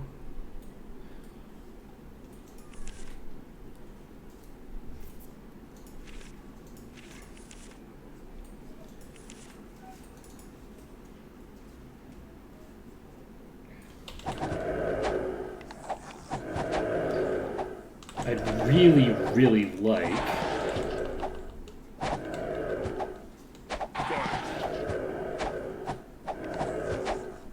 I'd really like to get this in play, but I really don't want to try to do this without Wizard Eye. You know what? We don't need Wizard Eye for this particular moment. We're going to drop Wizard Eye, and we're going to cast Heroism. So, right now... Which one do I have? 4 mana. Okay, so I do probably need one more little bit of SP to make it work. Is there an SP item? Like, ooh, this is 68. We're equipping this. This is at the gods. Is this a big upgrade for you? It is in terms of attack power, which is what we want right now. Okay, we're gonna go ahead and equip this. Actually,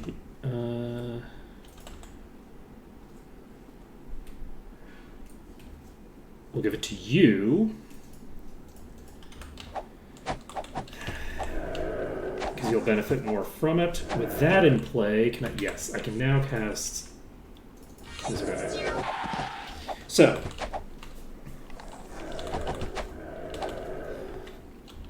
we now have Wizard Eye in play. And we don't have Thinger, so there's going to be more screen tearing than usual. But I shouldn't be moving very much anyway, so it's probably fine. How are we doing? Is this the boss? It is not the boss. Why can't I hit anybody? This is concerning. I can always hit something. Okay, fine. We have another one that leaked in and is not the boss.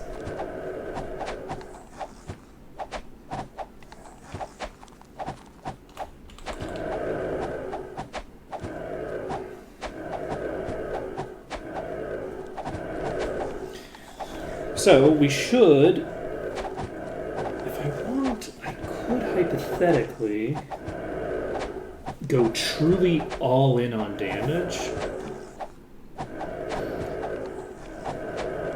and simply, but the problem with going all in on damage is that doesn't help me with the boss itself.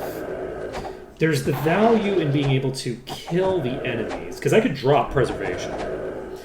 I could drop Preservation and cast Heroism with Sortira, and then cast Haste instead. That's a swap that I can make, but I don't think that it's a valuable swap to make, unfortunately. That's another Evil Spirit. We do have another one leaking, except it didn't. We're fine. So we are at 136 now. We have a Spectre and Evil Spirit right now.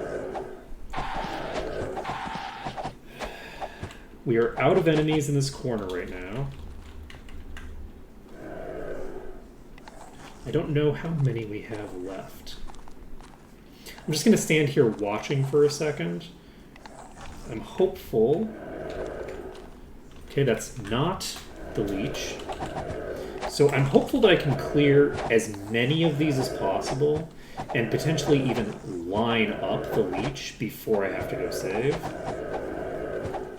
We are running out of enemies that are not the leech, though. So we got another leak that was not the leech. I think it's another Spectre, so it's a very good thing to pick up here before things get too crazy. We're at 37% completion, which is pretty dang high. A bunch of those enemies are skeletons that are not relevant to this phase. So that's multiple in here. I think they're both small. It's a normal Spectre. Okay.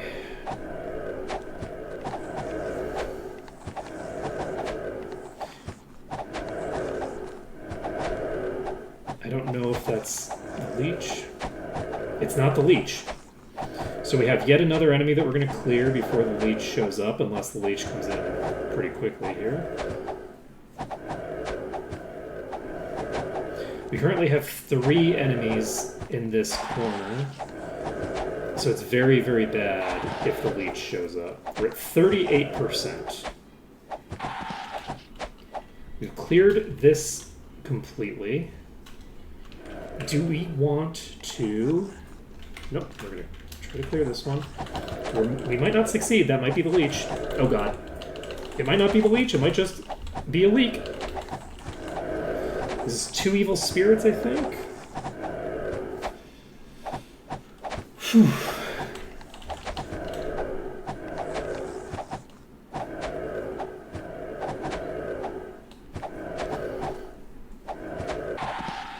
What I'm hoping for is that while I have the ability to just, like, look at what's coming up,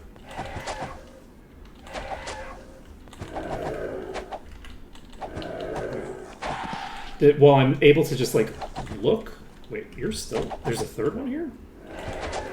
Oh, there's a spectral one, too. Okay. That could have been very bad, because I thought that there was only 2 here. So, we might get all the way up to 40% before we even get the boss.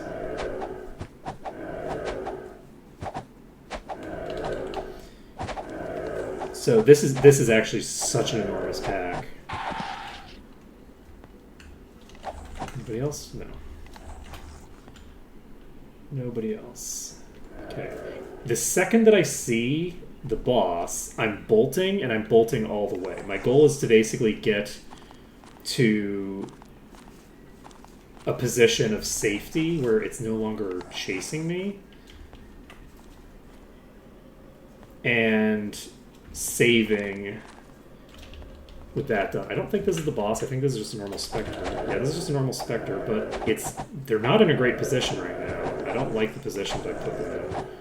I think this is, what, 3 of them? Shockingly large number of enemies in this pack.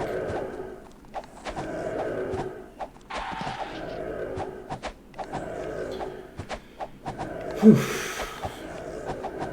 Let's see. It's 12:23.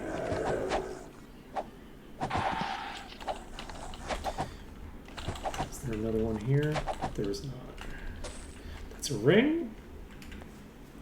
We're at 40%. We got 40% completion now. That's not a boss. That's still just a normal ass Spectre. Okay, there's a very high chance that we're gonna every time we get a new enemy, the probability that it's the boss increases. Because there's fewer enemies that can reach me. Like, we're dropping the pool each time we one gets in. Are we gonna get to 41% without fighting the boss? Okay, we got a spell scroll there. I'm not gonna look at my loot until I'm ready to save.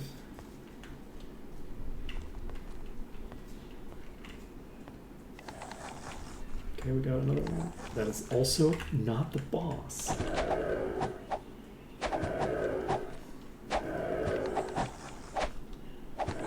This pack is so huge. That is 41%.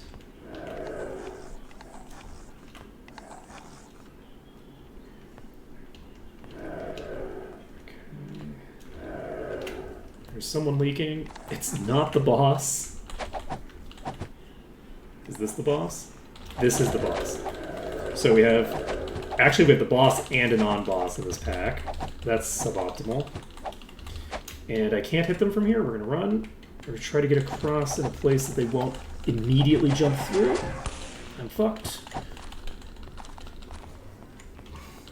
Please. I'm running all the way to the entrance.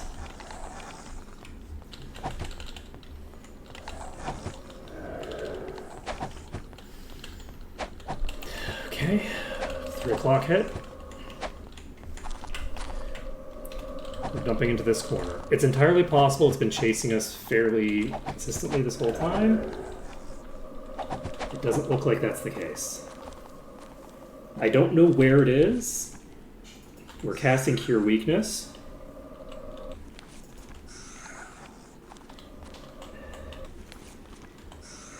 We're going to get Cure Weakness off on the entire party. Once we've done that, we are going to save. That's what's happening right now. It's on. We've cleared out a huge portion of the map here. And I want to see... I'm not going to do the red things until I've eaten all of my apples.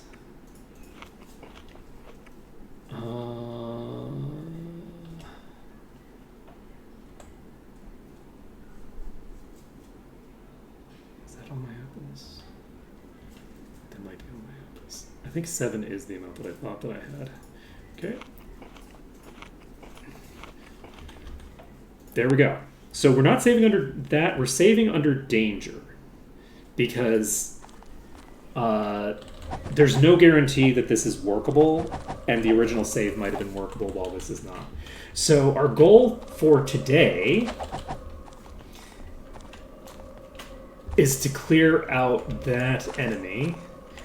I'm actually just now realizing, even if I kill this enemy, it's going to put me so late, actually. Because if I kill this enemy here, like right now,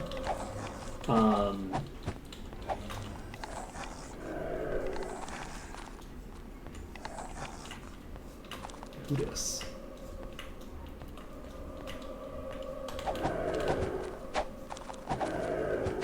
That's Leech.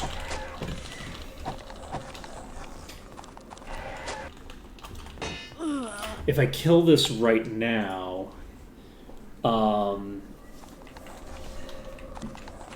I still won't be able to save again. I'm not going to use more like berries to be able to save. I'm not going to do that. So we might actually just want to... Let's do... it's not like I'm going to kill it here anyway, right? We have 30 minutes of attempts. It'll be really sad if I manage to, like, get it locked down in a way that I can't replicate tomorrow, and so I have it dead today but not dead tomorrow. Because I can't save after I kill it. I have to get all the way to 65% after I kill this thing. That's unreasonable. I'm not gonna do that. Right? Like that's not a reasonable expectation. There's no shot. Miss? It did not miss. I'm just now realizing that I need to, in addition to killing this thing, also... So yeah, killing it is actually not our priority right now. Our priority right now is actually identifying how to get past it. Unfortunately, we have it plus a shit ton of other enemies.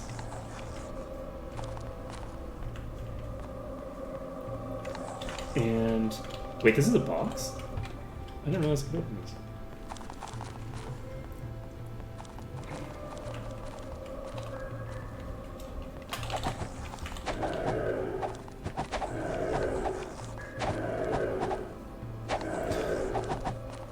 Are we living the dream right now? Where we can just walk straight backward and it stays right... Oh my god!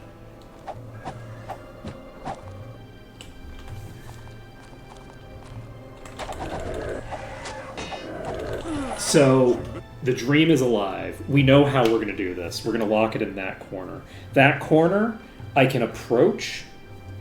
Potentially, assuming that it works. That corner, we can approach it, and we can back away from it, and it doesn't unlock the enemy that's there. So the fact that this thing leaked in isn't really that relevant. I could probably lock that into that corner as well, and then do the same thing with it.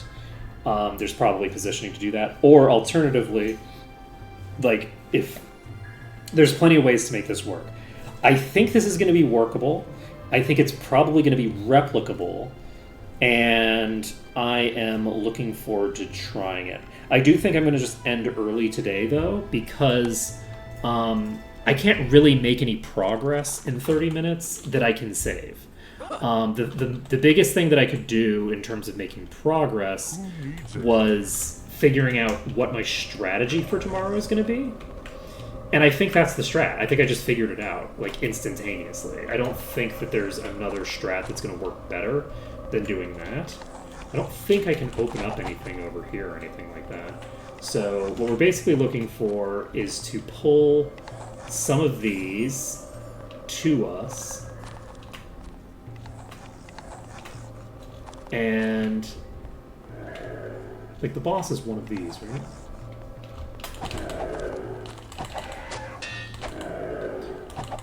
Boss. Okay, let's see if we can lock you in here and keep you locked in here. That doesn't matter. Okay, are you locked? I can't tell because the person that would be telling is dead. You're not locked, so I don't know how to lock you in here. But weirdly, I actually locked the boss. Question mark? Badly hurt. Let's see if the boss comes to us if we're here.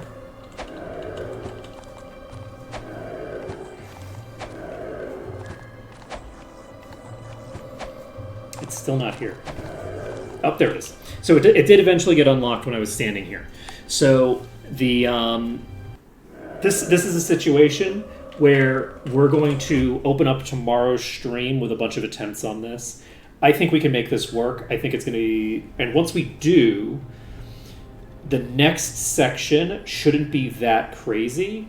We do run into the problem that we do not have the ability to save again. We just don't have... I mean, we probably have enough Little Weeks berries that if we feel the need to, we probably can. If I die too many times after this room, I'll just allow myself to save. Or if it takes me 3 hours to make this work, I'll probably just burn the resources to save. The other possibility is if it was an intentional change that you can leave the dungeon, mid-dungeon, I may or may not allow myself to do that. If that was an intentional change, I might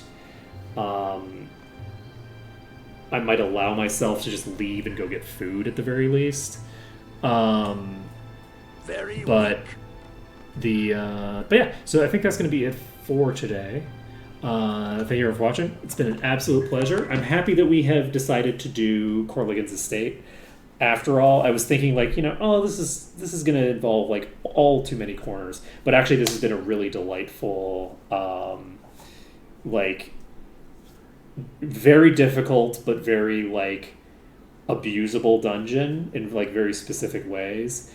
And each pull requires like a different, it doesn't require necessarily, but each pull has like different parameters for where I'm gonna like lock them in. So you get used to like the corner plays with the things. It's been pretty nice. So that's gonna be it for now. Thank you for watching, and I'll see you again tomorrow when we will be hopefully finishing Corlagon's estate. We'll see.